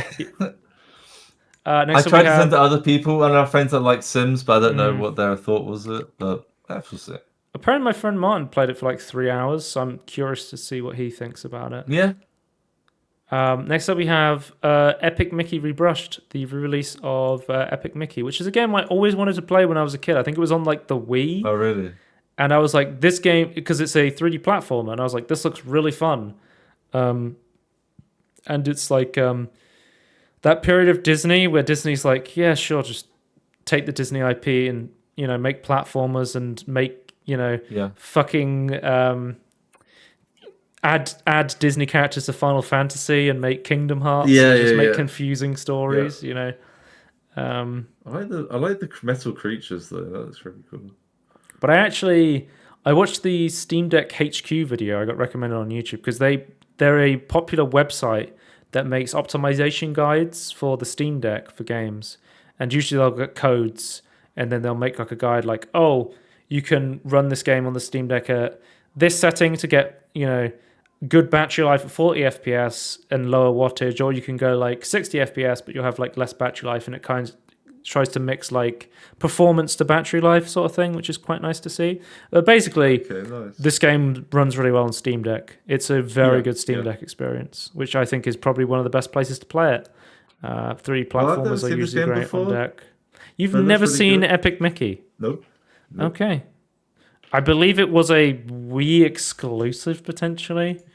Right. And then I think it got released on Steam, but the port wasn't the greatest. I think it was kind of Epic Mickey Steam. Let me look. Because there's Epic Mickey 2, The Power of 2 is still on Steam.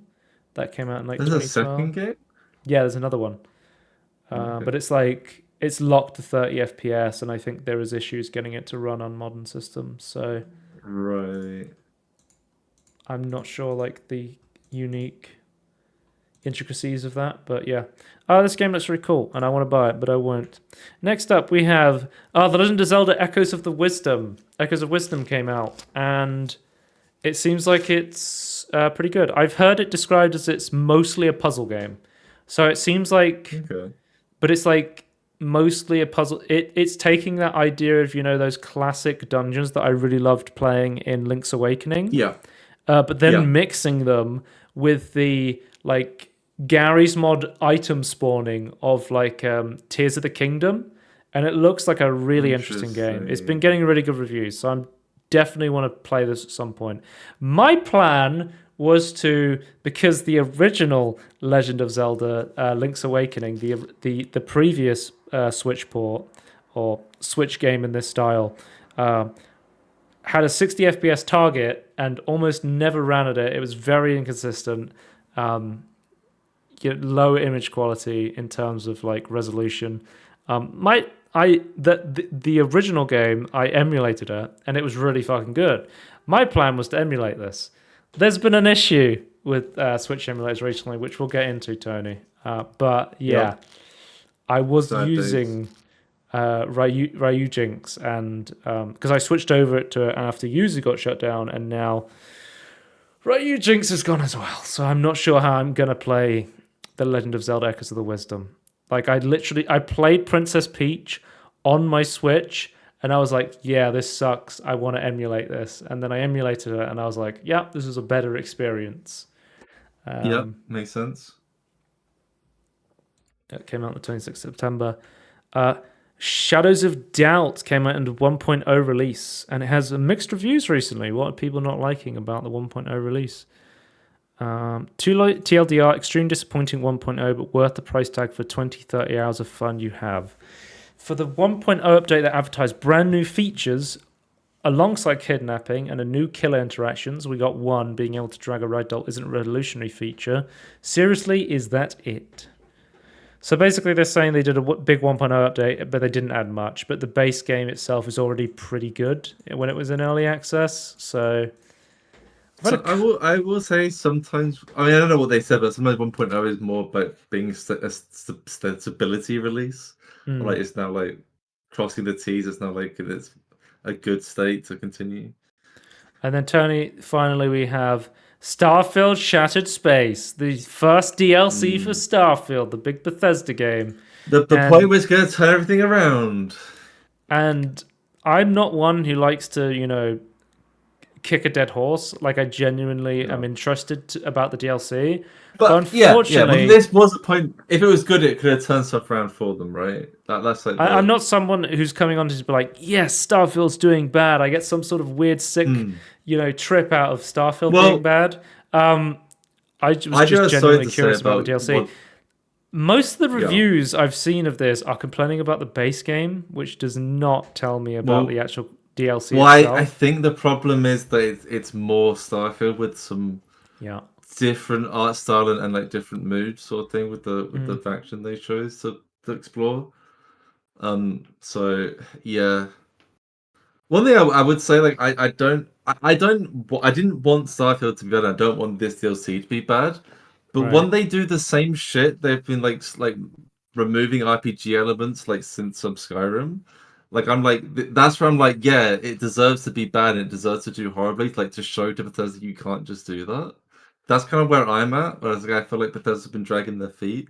So I'm after the Game Awards from last year, I hope it's a wake up call. But I don't want it to be bad though. I want to improve on it. If you can stomach Starfield in the first place, then Shattered Space makes it better by completion, adds some major twists and turns to impact the rest of the universe. If you feel like choosing some rather crazy options, if you normally enjoy the base game, it's worth it. And obviously, if you don't like the base game, then just stay away. That seems like a pretty there are. good review. I would like to point out that people probably aren't seeing the full experience. There's meant to be a lot of companion interactions with like existing companions from the base game. He says a lot of negative reviews. Lots of bugs where it's not activating. Did not properly explore the map. There's some great side quests and some seriously good dungeons out there. A few of the dungeons in particular were very impressive in the size and themes. The main quest is decently interesting and sends you through some new locations. I committed to an evil playthrough and enjoyed the bad options for quests. The art team was good. The visuals are nice. New weapons are a mixed bag. I like the melee weapon and one of the rifles. The two new spacesuits are okay, but wish there was more. Overall, a great DLC. If you just do the main quest, you're missing a lot. I have heard that if including like main quest and the side quest and the explorable stuff you can do, like the content is about 8 hours. And how much is this DLC? £30? 35? I don't actually know the price in pounds. £25. But £25. Is this on Game Pass? I don't actually know. I don't know. It might be. I don't know. I'd be surprised if it wasn't, to be fair. Well, sometimes with DLC, what they do is they'll give the base game premium. they'll give the base game on Game Pass, and then what they'll do is either they'll hope that you buy the DLC, or they'll use Game Pass Ultimate to do the DLC, which is what they did with the Persona 3 DLC. They added Operation Aegis to the Ultimate tier. Game Pass. So let's have a look. Because I've been able to play Starfield on Game Pass for like a year almost now, and I have not wanted to launch it. So no.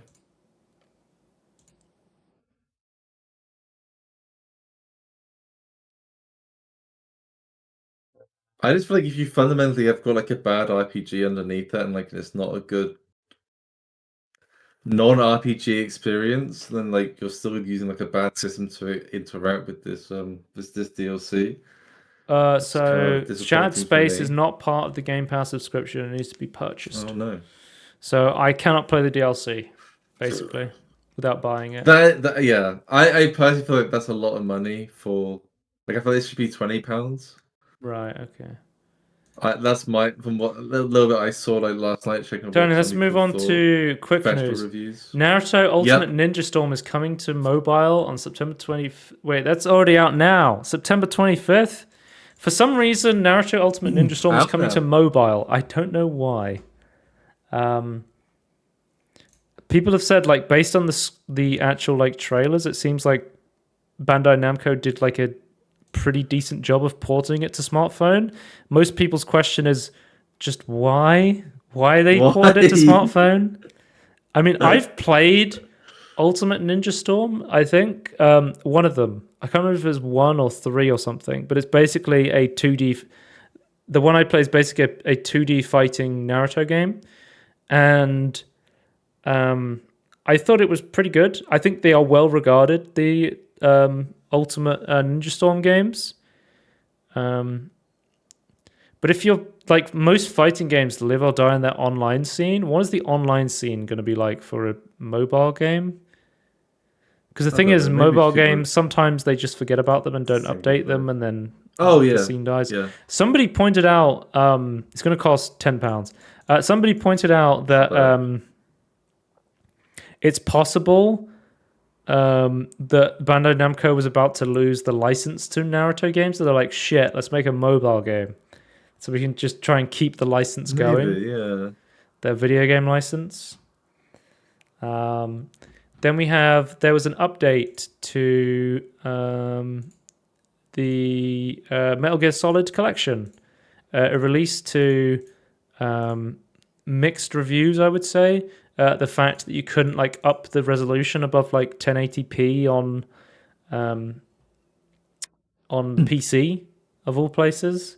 There was mods that fixed this, but there's patches out now on Steam, so there is, and consoles at a later date. They've added higher resolution rendering support and custom control configuration for keyboard and mouse for Metal Gear Solid 2 and 3 only. You cannot change stuff for Metal Gear Solid 1, but you can for the second and third game now. It's just too old, I'm sorry. Yeah. I mean, a lot of people have basically been saying, like, still that Duck Station, the PS1 emulator, offers a better experience to play through these games that were released on the PlayStation. Metal Gear Solid 1. Because Metal Gear Solid 1 was on the PS1, and then Metal Gear Solid 2 and 3, I think, are PS2 games. Right. And then we've also got the remaster. Metal Gear Triangle is coming. The remaster of Metal Gear 3. Triangle. It's coming. But honestly, it is good to see that Konami is actually fixing something. Like, it's Konami nice is turning stuff around. Like, I do plan on playing the Metal Gear stuff at some point, and I own them on Steam, so it's nice to be able to be like, oh, I can just, I still don't go trust through them these to now make a without new modding game. stuff. Yeah. Let's go on to Emulation Retro. Huge news for PS3 emulation. RPCS3 released with online support for games from franchises such as Armored Core, Dragon Ball, Gran Turismo, Ridge Racer, Street Fighter, Tekken, Wangan Midnight, and more. So it's cool to see, like, I always think it is cool to see, like, the online parts of games, because when you go into the later generations of emulated stuff, there is a lot of really cool emulation stuff. Like, for example, there's the Pretendo platform for like Wii U and 3DS online stuff, allowing people to connect and use those online features for Nintendo stuff. It's kind of great. They must have reverse engineer a lot of stuff to like get that up and running and working. Emulator devs are thankless, very hardworking people that ultimately get bullied the fuck out by the companies they're trying to support. Yeah. Well, I just like networking is like a step above like the normal difficulty in my opinion, but maybe it's, I don't know, maybe it's easier for Then on handheld news we have, I don't know if you saw this, Rockstar added Battle Eye anti-cheat 10 years after GTA 5 released. And they've decided now, 10 years after GTA Online has been plagued by cheaters, now they're going to add an anti-cheat to the game, which has now broken GTA 5 on Linux and Steam Deck, so you can no longer play the game on there. So in response now, Steam is now giving out refunds for GTA 5 for people who are playing on Linux and Steam Deck. So you can request a refund and say, look, I literally cannot play this game anymore because of this update. So that's nice to see that Steam is, allowing people to get refunds. But it sucks that I think there's literally a BattlEye branch for Linux that allows it to work through Linux and the Steam Deck. So they could have got this working, they just couldn't be bothered. That is classic Rockstar. It isn't, even if it wasn't for that, could you not have like two ways to log in online? Like have one with anti-cheat, one without. Yeah, that's pretty common. Halo the Master Chief Collection literally does this. For mods. I think recently with Grounded, you need to log into a Microsoft account to play Grounded, but they've just made it so you can play fully offline without Microsoft account to play Obsidian's Grounded, which is nice to see. For Steam news, we have Arch Linux and Valve collaboration announced. So it seems like Valve is now going to be footing the bill for infrastructure costs to build packages and store cryptography, aka like signing keys. So when you have a Windows program and it's like, you're allowed to run this on your computer because Microsoft says this is an okay program. Valve's basically going to be handling like the finances and infrastructure for that sort of stuff, and like the actual package building for like app stores. Like I assume they had to pay for some of that anyway because like commercial licenses and stuff. But like it sounds like they're upping it even further, like or more in depth and more. Paying for more of it, I suppose. But basically, they're like Valve is fully supporting Linux at this point. They're like I think Arch is a good one to go for. The Steam machine was invented because they were scared that the Microsoft store would take over and there would be no other alternative but to use the Microsoft store. And there'd be more lockdowns and more stupid decisions from Microsoft that you don't want to be stuck with. It's nice to see there's alternatives. And speaking of Valve, Valve is also testing ARM64 support for popular games and even Android as well support on Steam games. So that it seems like they're using Proton to translate as a translation layer between ARM64 and Android, which is leading to people to speculate, could the next Steam Deck be an Android system or potentially a ARM64 system? That would be interesting. A Steam Deck Lite? Yeah. Ultimately, I think what will come from this was that they will update Proton to support as many things as possible. But whether this directly relates to their plans for handhelds, we'll have to see. I feel like it would just help software be able to do Android stuff in Linux. That's kind of where I feel like, but because that is very common in other places. So. And then next up we have, I don't know if you saw this, Tony, this is fucking hilarious. So Deadlock had an update where it added anti-cheat. And what the anti-cheat did is when it detects a cheater in a game, it will give the enemy team an option of whether to ban the cheater immediately or they have the option to turn them into a frog for the remainder of the game and then ban them afterwards.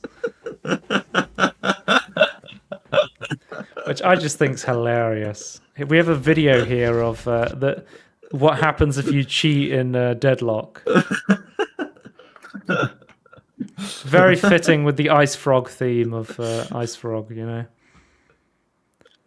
But yeah, that's hilarious. I think that is like that's one of the best patch notes I've ever read for a game. Is yeah, you can turn cheaters into frogs now if you want, which is pretty cool. And also, we know that we talked about previously the Risk of Rain 2 devs have been hired by Valve. Hoppo of Hoppo Games, one of the original creators of Risk of Rain, is now announced that he is directly working on Deadlock, which is really cool to see because I think Risk of Rain has some of the coolest hero design and weapon design and item design. So I would love to see what those guys are able to do with Deadlock. Hopefully they don't go the way of In the Valley of the Gods, the Campo Santo game guys. Yeah. We'll have to wait and see on that one. Though. We'll see. Let's speak about Nintendo news. The Ryujinx emulator has been taken down after devs reached agreement with Nintendo. So we don't have this is a developing story. We don't have concrete information on everything that's happened. But a few days ago, the GitHub page for Ryujinx, basically the only mainline Switch emulator that's left after Yuzu and Citra, the 3DS emulator, got shut down earlier this year. And they were based on, In the Valley of the Gods is coming out 2029 for sure. They were based in Brazil, so people were speculating, Nintendo of America did a cease and desist on Yuzu, which was based on American developers. Ryujinx is based in Brazil. Maybe, it's a lot harder to send, DMCAs and cease and desists over to Brazil. The project goes down. You're no longer be able to download it. And we got this post on Discord from one of the developers that put out a statement saying, GDK-chan was contacted by Nintendo and offered an agreement to stop working on the project, remove the organization and all related assets he's in control of. While awaiting confirmation on whether he would take this agreement, the organization has been removed. So I think it's safe to say what the outcome is. Rather than leave you with only panic and speculation, I decided to write a short message to give some closure. It basically just said, thanks everyone who contributed to code documentation or issues on the project. This really sucks to see because Switch emulation was really good. There was a lot of passion behind it and it allowed you to run games that were running at 30 FPS at 720p resolutions at 4K 60, and it could be done on a mid-range PC pretty easily. And emulation is 100% legal, and it sucks that Nintendo goes out of their way to try and make it so that people think that's not the case. Ryujinx did not have a paywall version of the project. They were very above board from what I understand, despite being, in an area that is less I always fuck up that word.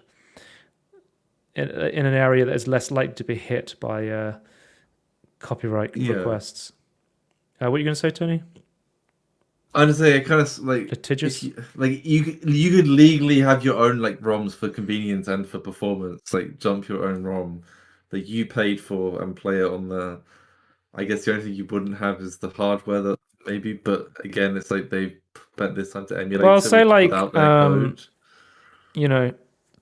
It's I love the developers of Nintendo. I think they're some of the most hardworking, talented people in the world. And there's also different development teams. The business legal team of Nintendo, they are a multi-billion-dollar company. They're literally one of the richest companies in Japan, and they make it their life's work to try and destroy any opportunity to legally emulate your own games or create fan projects. And it is just some of the most annoying shit as someone who is a fan of the games that they create. It's so annoying. So speculation here. Some people are suggesting, if they couldn't legally get Ryujinx lead developer, he could have been offered monetary value to shut down the project. It's possible. There's been an unconfirmed source that Nintendo sent like lawyers to his house, which I would say is very likely given the fact that Nintendo will literally send lawyers to like random YouTubers' houses that, you know, talk about this sort of stuff. Like, it is very common. It is really, really fucking disturbing. That's how they serve them to intimidate you. Yeah. So we don't 100% know like what is going. Like, I think it's safe to assume Ryujinx is not going to exist in its current form anytime soon. I mean, we've had forks of Yuzu. We've had I believe it's called Sudachi, which is an actual like developer taking over a fork of Yuzu, but he's basically gone dark and is rewriting a bunch of code. There was Suyu, which was a joke about getting sued, which was a fork of Yuzu, but it was basically a kid who was changing commits on Yuzu. It wasn't like an actual fork. So right now, like, we don't really have a mainline Switch emulator. And I guess the idea for Nintendo was, oh shit, we're going to have backwards compatibility on the Switch 2 with the Switch 1. It's probably going to be a very similar architecture. We don't want people emulating Switch 2 games. We want them to buy a Switch 2 rather than just emulating them. When Switch 2 come out, like first quarter or second quarter of next year, right? I think they said they're definitely announcing something for next year about the Switch 2. Right. I feel like summertime for it is going to be like a crazy good time for them. I just feel that's kind of their feel. But I don't know. I can't remember. I guess that's just speculative forecasting at that point. Most people think it's going to be about March 2025. Yeah, that makes sense. But basically, the Nintendo's president Shuntaro Furukawa announced that the Switch 2 will be announced by March 2025. So that's like the cutoff time before they will announce it. So we know in sometime in that time frame it'll be announced, and sometimes in that time frame before or after it'll come out. Yeah. But yeah. Also, one of my favorite channels right now is Retro Game Corps, who shows how to emulate games on handhelds, especially Android-based handhelds. He posted a video on the MIG Switch, which is a cart dumper for the Switch, which allows you to take your legally owned Nintendo Switch cartridges and dump them onto an SD card and have them on one SD card, which you can then just take one thing around with all your games on them and use that to play. Nintendo did not like this, and DMC struck the video. He said, look, I was playing Nintendo games on a MIG Switch. It's a current console. I won't do that again. He then put out a video on the Android version of Cemu, which is the Wii U emulator, and how to put that into Android devices and play your Wii U games, a console that you literally cannot use the eShop for and purchase games for anymore.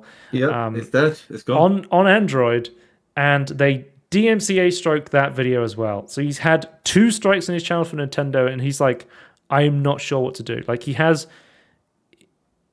is one of the terms of like the emulation like handheld scene. He's one of the biggest guys. He's like 500,000 subs, like, and it's getting picked up by a lot of people. Like, he got a shout out from like LTT in one of their videos. Like, they said they followed his guides. Sometimes I will watch Russ's guides on tutorials on how to like install obscure emulation stuff on Android devices I will never own, just because it's so damn relaxing. I'm like, this is so interesting and relaxing. Like, he genuinely makes some of the best emulation retro stuff on YouTube, and it's such a shame that Nintendo's like, no, fuck you. We're just going to I guess try and suppress any information, even though it comes under fair use. So I guess what Nintendo's saying is you shouldn't be dumping your ROMs legally. You should be pirating them. I think that's what I'm hearing it loud and clear.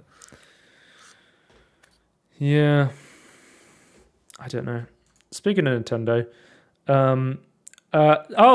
did you hear about this? Nintendo with the Pokemon Company has filed a patent infringement lawsuit in the Tokyo District Court against Pocket Pair Inc., the creators of Pal World. We don't know. I think to this day What the fuck is the patent? it's a patent in Japan, and we're not sure what the patent is. Pal World or Pocket Inc. and Nintendo are both Japanese companies, so they filed a patent in Japan, and there's a report that they may be getting a patent ready to use in the US through Nintendo of America to also sue Pocket Pair for their use of it in the US through Pal World. My understanding is, well, the official response from I guess Pal World developers is that they are planning to fight it, which is like, I feel like they might have. I could see an alternative world where like they would like concede, just like pay some money and go, "We made a lot of money. We're just going to leave it." I'm kind of happy they're at least trying to fight it. What patent? I like not IP, not a trademark, patent. But yeah, it seems like Nintendo's clamping down on Pal World because they dared to make a game that made a game where you capture animals. The most like somebody is pointing out, is Nintendo going to file a trademark for animals and starts going around suing zoos for breaking their trademark? Only Japanese styled animated animals. Oh, okay. They've got that on lock. But a patent. What? Nintendo is clamping down on emulation stuff. They're clamping down on actual emulators, videos showing emulation. They're clamping down on fucking people who dare to make games that are anything like Nintendo games. Like, they've gone insane, is how I feel, Nintendo. Like, they are a $60 billion company, and they just pick fights with people who they know cannot defend themselves. An indie developer, a self-hosted YouTube channel, and a bunch of independent developers developing a emulator for the love of the games and the community. Like, I don't know, man. The only thing I would say is at least Powered sold a lot, so hopefully they got money to spend, but it's going to be expensive. Yeah, like we saw at State of Play, which we'll talk about in a second. Powered's coming to the PS5 now. Also, apparently, they're working on a Pal World mobile game. I think, was it with Nexon? Who has the rights to that? Krafton, sorry. Krafton is the guys who just purchased Hi-Fi Rush. Krafton's got a licensing deal with Pal World. I wonder how that's going to go now with the whole trademark stuff. This is going to be a developing story. What goes on here? Sony news. We've got a quick one here. The most popular mod for God of War Ragnarok was a mod that lets you bypass the PSN login for God of War. And then it was actually... It's an offline game. Yeah. And then I think somebody was saying, Tony, I don't know if you know this, because I already had a PSN account when I had to log into mine to play... what game was it? Oh. I logged into it to play Helldivers 2. Oh, really? Okay. I can't remember if I needed to. Was there a game I needed to log into it for? I can't remember. But anyway, people were saying in the UK to verify a new PSN account, you have to send them like a photo of your passport in order to register. Oh, yeah. Which I'm like, that's fucking wild. Yeah. I don't know. Anyway, but yeah, so the top mod actually got removed, and Nexus Mods was like, we actually have no idea why this got removed. We're going to talk to the author, investigate why this got removed. Apparently, the mod creator basically said it got too much attention and was scared of possible DMCA, like possible threats from Sony side. Right.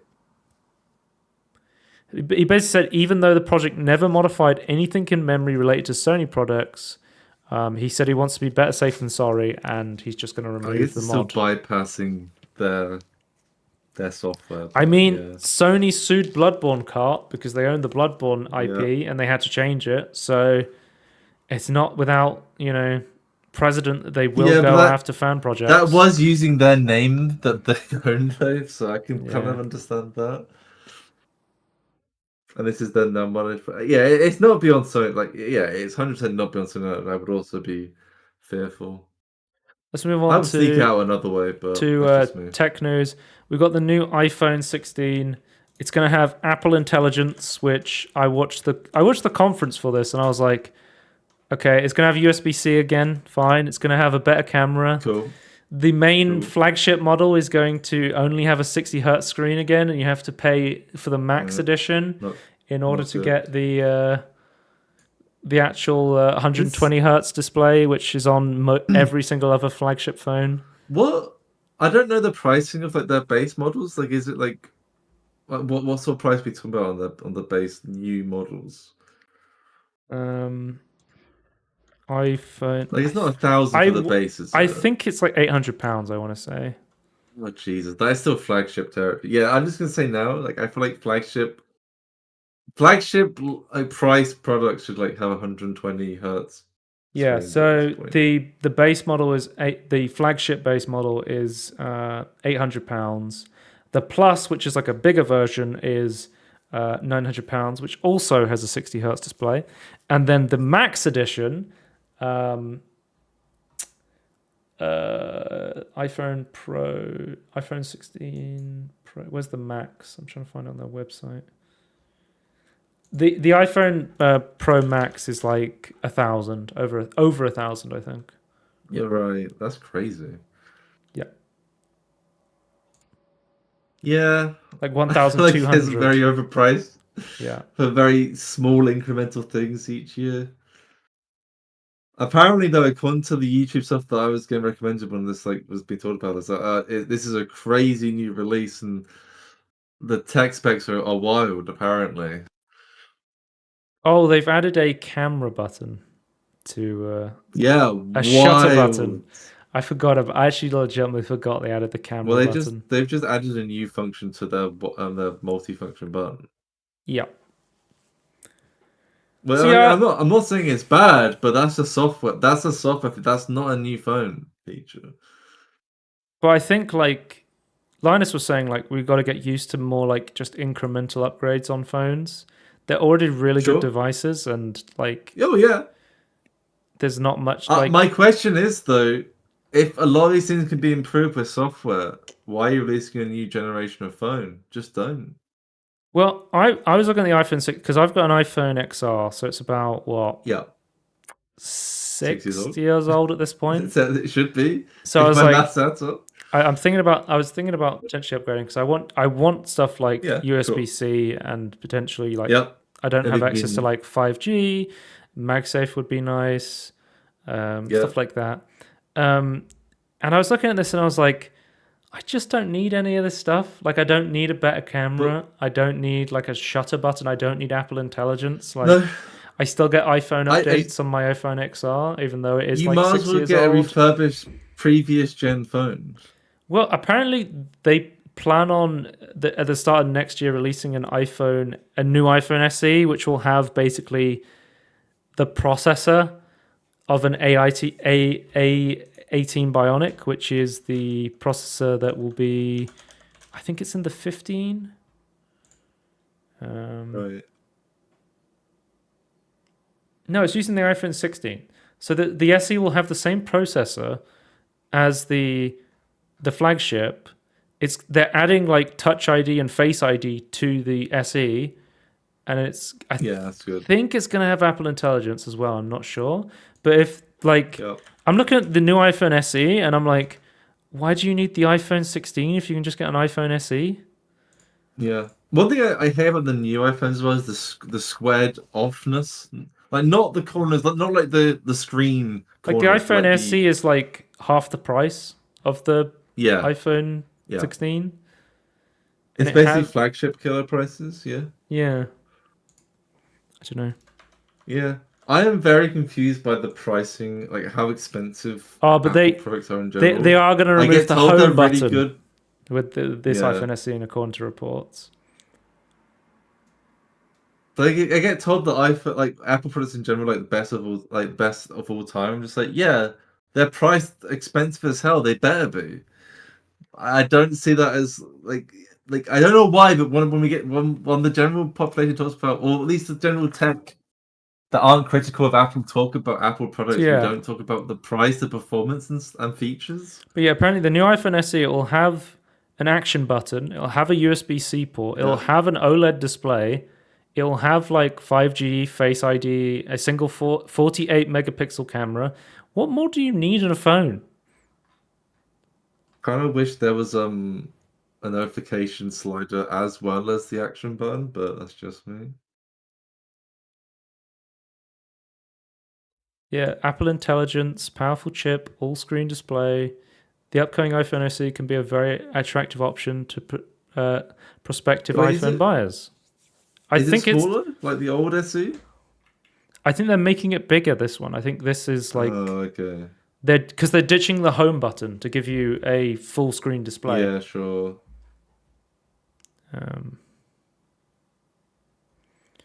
Edge-to-edge display that drops the home button that will pave way for Face ID to come to the iPhone SE.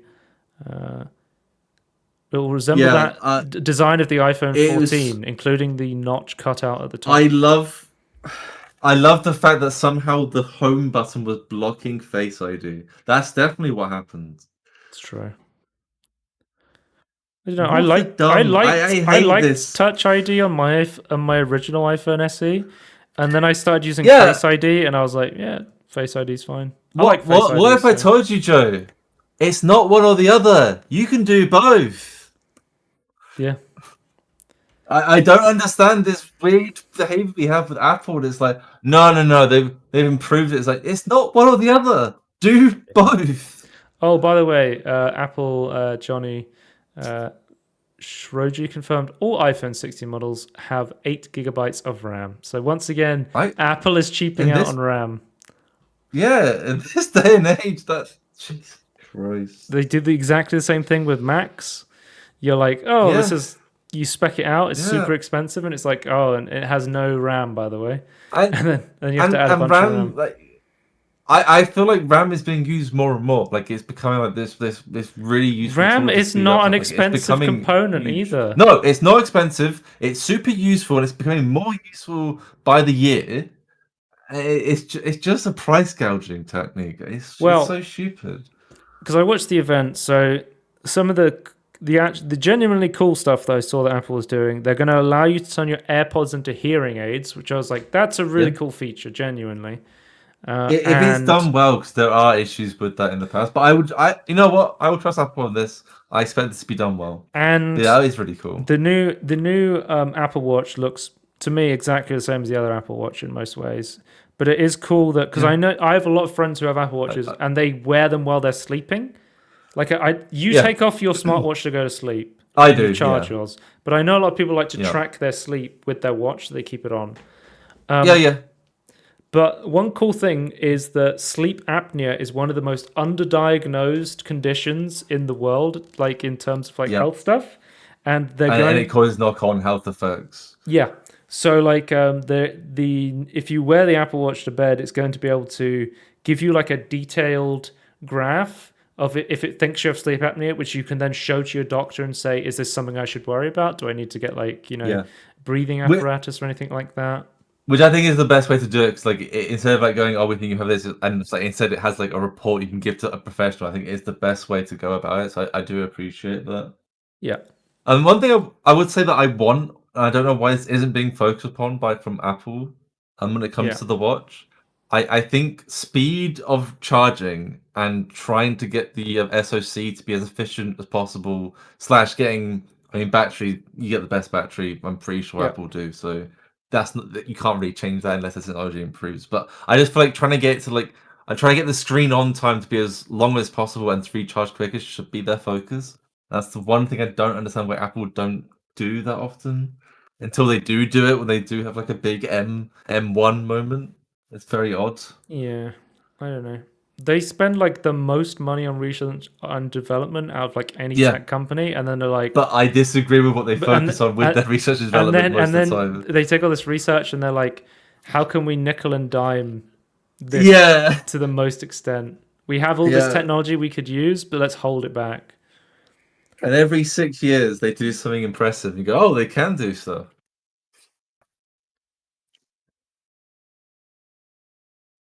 Then next up we have AMD plans for FSR 4 to be fully AI based. So FSR will actually have good image quality at some point. Like it's actually going to be used all those NPUs that they've been making and all of those AI blocks in the Radeon GPUs. Sure. For the longest time, XeSS and DLSS have had superior image quality, and even PSSR has superior image quality because they use AI-based upscaling, and it's only taken AMD like 4 years to figure out that this is a good idea. It's just like, well, the engineers are doing stuff for the servers and things. They don't have time for this. it just feels like AMD like they can do price to performance stuff, but they're just always so behind on features, it feels like. And I think literally AMD's been like, look, this next release of graphics cards, we're not going to try and compete at the high end anymore. We're literally just going to try and get the mid-range. We're just going to try and do price to performance. And if FSR 4 comes out and it's good, AI-based upscaling, I can see them, doing, taking market share that way. But the problem is, I think their market share right now is so bad. Like, look, Tony, look at the top 10 GPUs on Steam right now.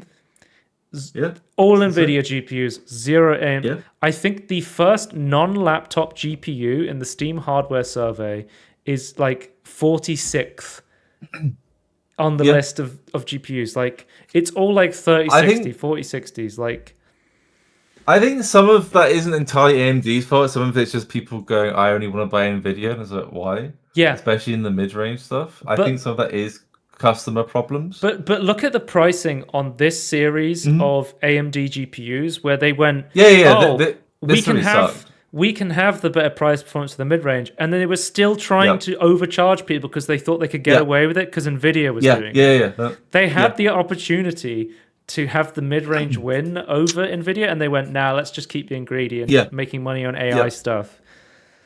So, like... It was dumb. I also, there's been, talks, I've seen people talk about, I think Gamers Next just talked to, what's his name? Hardware Unboxed? Steve versus Steve. And they're talking about, does AMD need a Halo product? My opinion is very much no. Yes, I think they No, I completely disagree. That's not what they did with CPUs. They could not compete at the time with Zen 1 with high-end Intel, so they didn't. Until they can, there's no point trying to compete.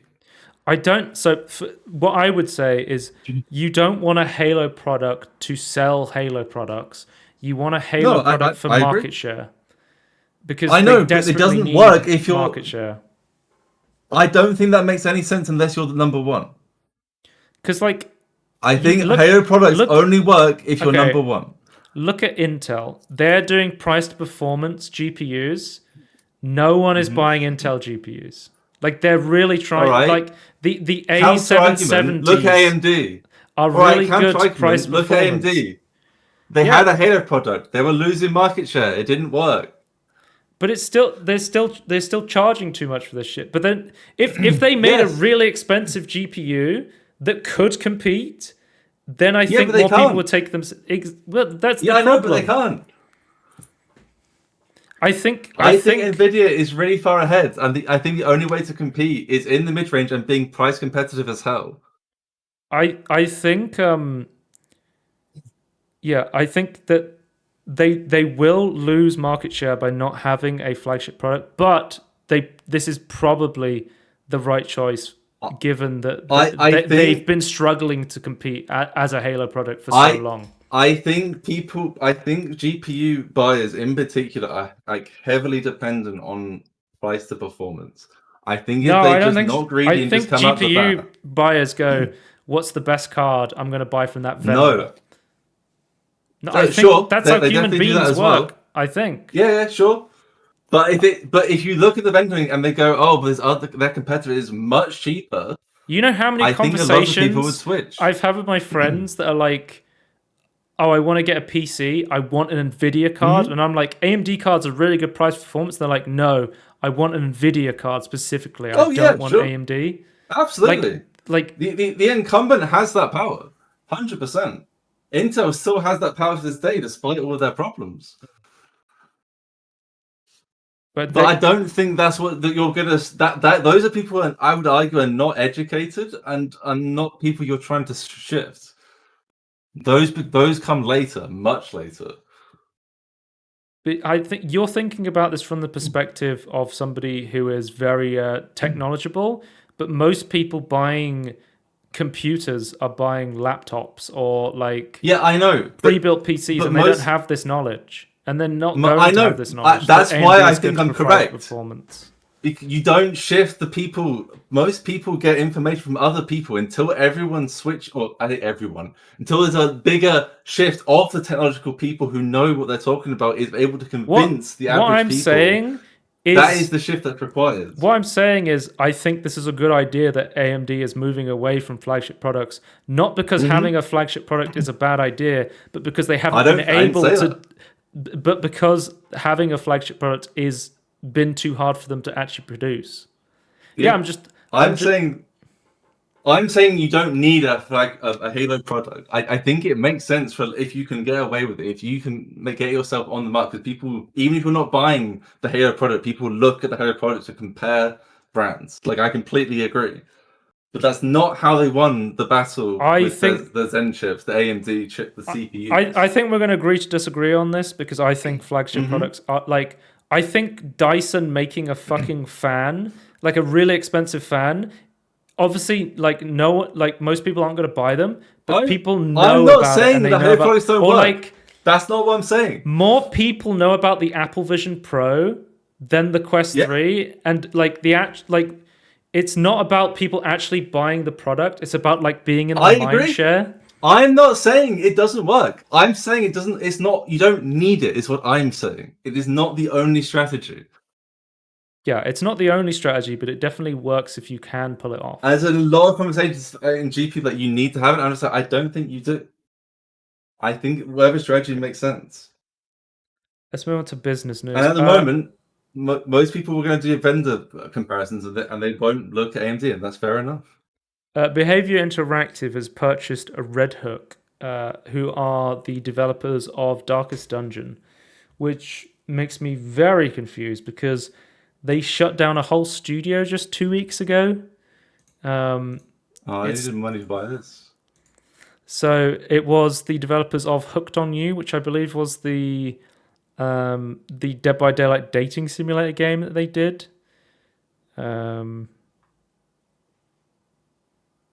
Basically, they've been doing like a bunch of like, whenever they do Dead by Daylight stuff, like it's good, it sells. But whenever they try and make the spin-off stuff, or they did the casting of Frank Stone recently with the Dark Anthology guys, which has got mixed reviews. Like, it seems like they're sort of like a one-game studio, and they're trying to branch out, but it's been like very mixed success, and it worries me that they've purchased another studio after selling another one just a couple of weeks ago.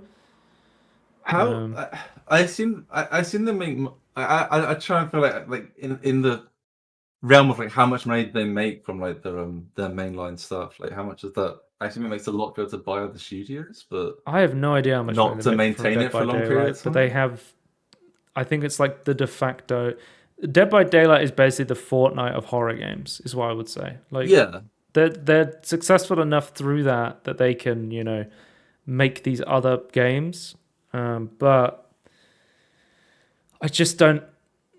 I look at something like Red Hook, and they're doing their own indie stuff with Darkest Dungeon. I'm thinking, did they need to be purchased by Behavior? I hope not. I hope they didn't need to be purchased by Behavior. But if they did, I hope that Behavior has the resources to be able to properly manage them. Because I have no idea. It seems like every time they do stuff outside of Darkest Dungeon, it just doesn't go well. Yeah. And then we have... I don't know if you heard about this, but Annapurna, the video game, the entire team just resigned, leaving partners scrambling. There was a video on this by People Make Games where they talked about some of the problematic stuff that had been going on inside of Annapurna. Is it literally the entire? So I saw the headline, but I never got around to looking into There it. was a disagreement about like the rehiring of one of the higher ups. There was like Right. reports of abuse going on, and Oh, okay. basically the entire studio has fallen apart as a result of this.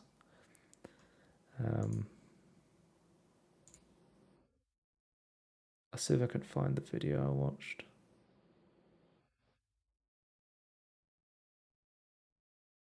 Yeah. Then let's move on to the main news, State of Play. We've got a brand new update to Astrobot.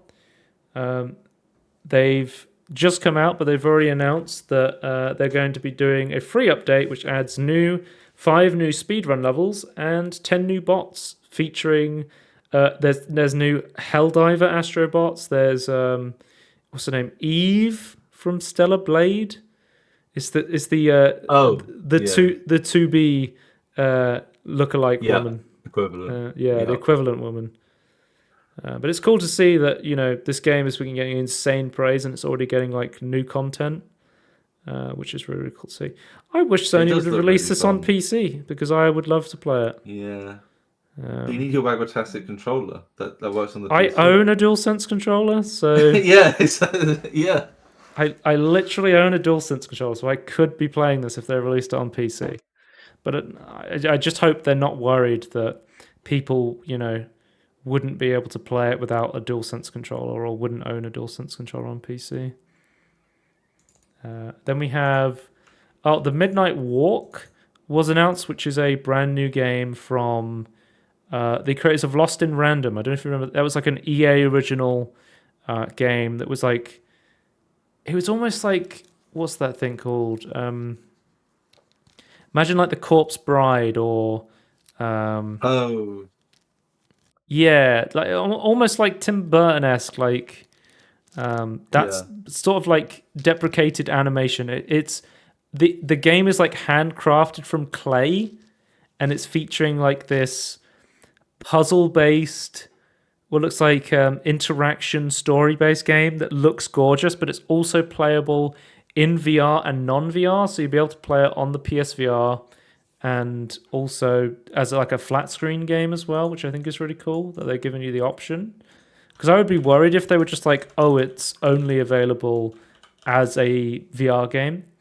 But yeah, limited exposure. Yeah, it's coming to Steam as well. So that's cool to see. That's cool though. And it's coming. It'll be available in really VR cool. there as well, which is really cool. Yeah, nice. I own Lost in Random, but I have not played it yet. It looks really interesting. Legacy of Kain Soul Reaver 1 and 2 Remastered.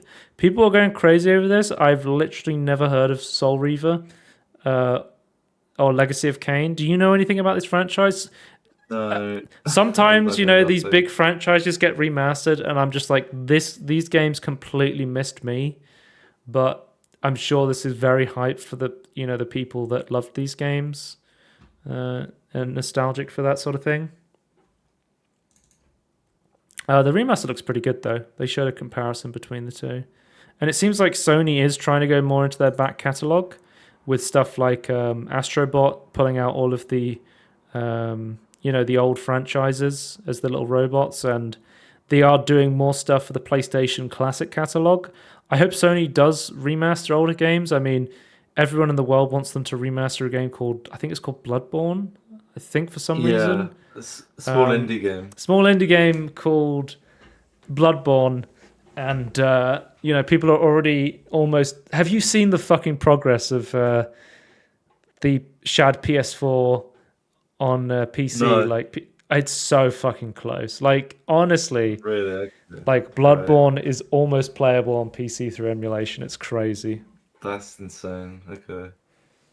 One day. And then we got a brand new announcement. For some reason, I'll just mention this now because I can't bother to show it. They are remastering the original Horizon Zero Dawn for some reason. I'm like, why does that game need they're like, no, we're not going to remaster Bloodborne. We're going to remaster Horizon Zero Dawn. That's what the people want. Slightly update the graphics to run the new console. Yeah, they'll take the graphics they added for the new Horizon Forbidden West and add them to the original game, and then charge you again for the pleasure. Yeah. Interesting. We got a new game announcement here, which is a sequel to Ghost of Tsushima, which just came out on PC. And it seems like what they're doing is they're doing like sort of a anthology thing where this is set like 400 years in the future from the previous game. So this is the Ghost of Yutai. I think Yutai is a mountain in Japan, and it's described as a woman. And because I think in Ghost of Tsushima, you're described as being the storm, and in this one, you're like a female protagonist who's like you are the mount. You're like a personification of the mountain, sort of thing. Right. It's set in 1603, so it's like Edo period Japan. I actually weirdly know a little bit about Edo period Japan because earlier this year I watched the FX show Shogun, and I also watched the Shinichiro Watanabe show Samurai Champloo, which is set in the Edo period of Japan. Edo period Japan is like the solidification of the samurai in Japan. Like this is when samurai are really popular, and it's also around the time it's also around the time some Portuguese guys came and said, "Hey, do you want to buy some guns?" And it's about like this is around the time like Europeans started injecting Christianity into Japan, and the Japanese Buddhists start to reject it. Like they go into this like. I was watching Samurai Champloo, and they had Christians in the show, and they were testing if people were Christian by getting them to stand on a stone that had the Lord's face on it, and if you refused to step on it, they knew you were a Christian. And this was like a real like Christian test they did in Japan. Like I couldn't believe it. Like I didn't think this was a real thing, but yeah, like genuinely to test if you're a Christian, they would like ask you to stand on a stone tablet that had the Christian god's face on it, basically, which I think is super interesting. But this is a really interesting time in Japanese history, so cool to see. Like people want more samurai games. Like I know I fucking love Sekiro, and I think Ghost of Tsushima looks like a really cool game, and people seem to love that game. And I think it's really funny that like. People are like, this is one of the most Japanese games I've played, and it's made by like Americans. Ghost of Tsushima and Ghost of Yutai as well. Like, but like Japanese people were like, this is an awesome Japanese game, and it's coming from a Western studio, which is really cool to see. It's very interesting dynamic. But yeah, are you interested in the Ghost of games? Have you seen Ghost of Tsushima? Yeah. I need to.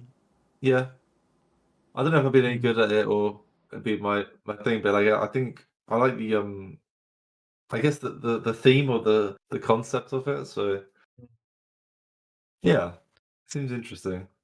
But yeah, that's the end of the podcast. Bit of a longer one because we got delayed. So hopefully the next one will be a bit shorter. But yeah, a very Japanese podcast this week. Yep.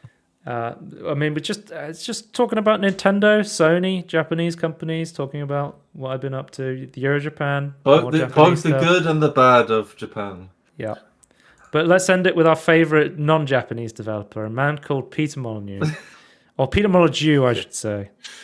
Imagine a game where you can fall in love with any household item. I would love to play that game. And apparently, somebody's saying this game already exists.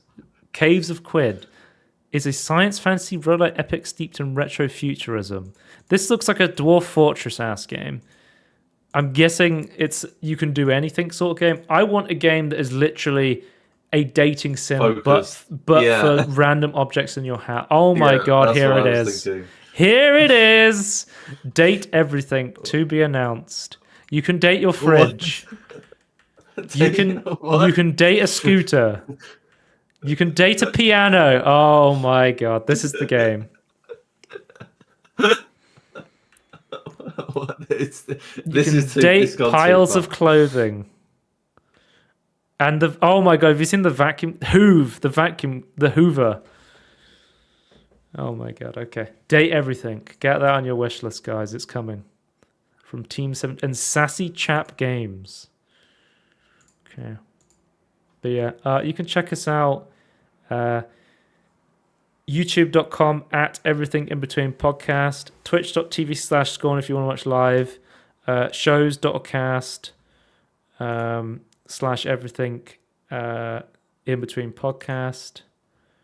And then, yeah, that's everything, I think. Anything else to say, Tony? Was there more information at the bottom that used to be on this screen? Yeah, I physically wrote that in an OBS. Oh, okay. So I'm like scrambling to get the link up.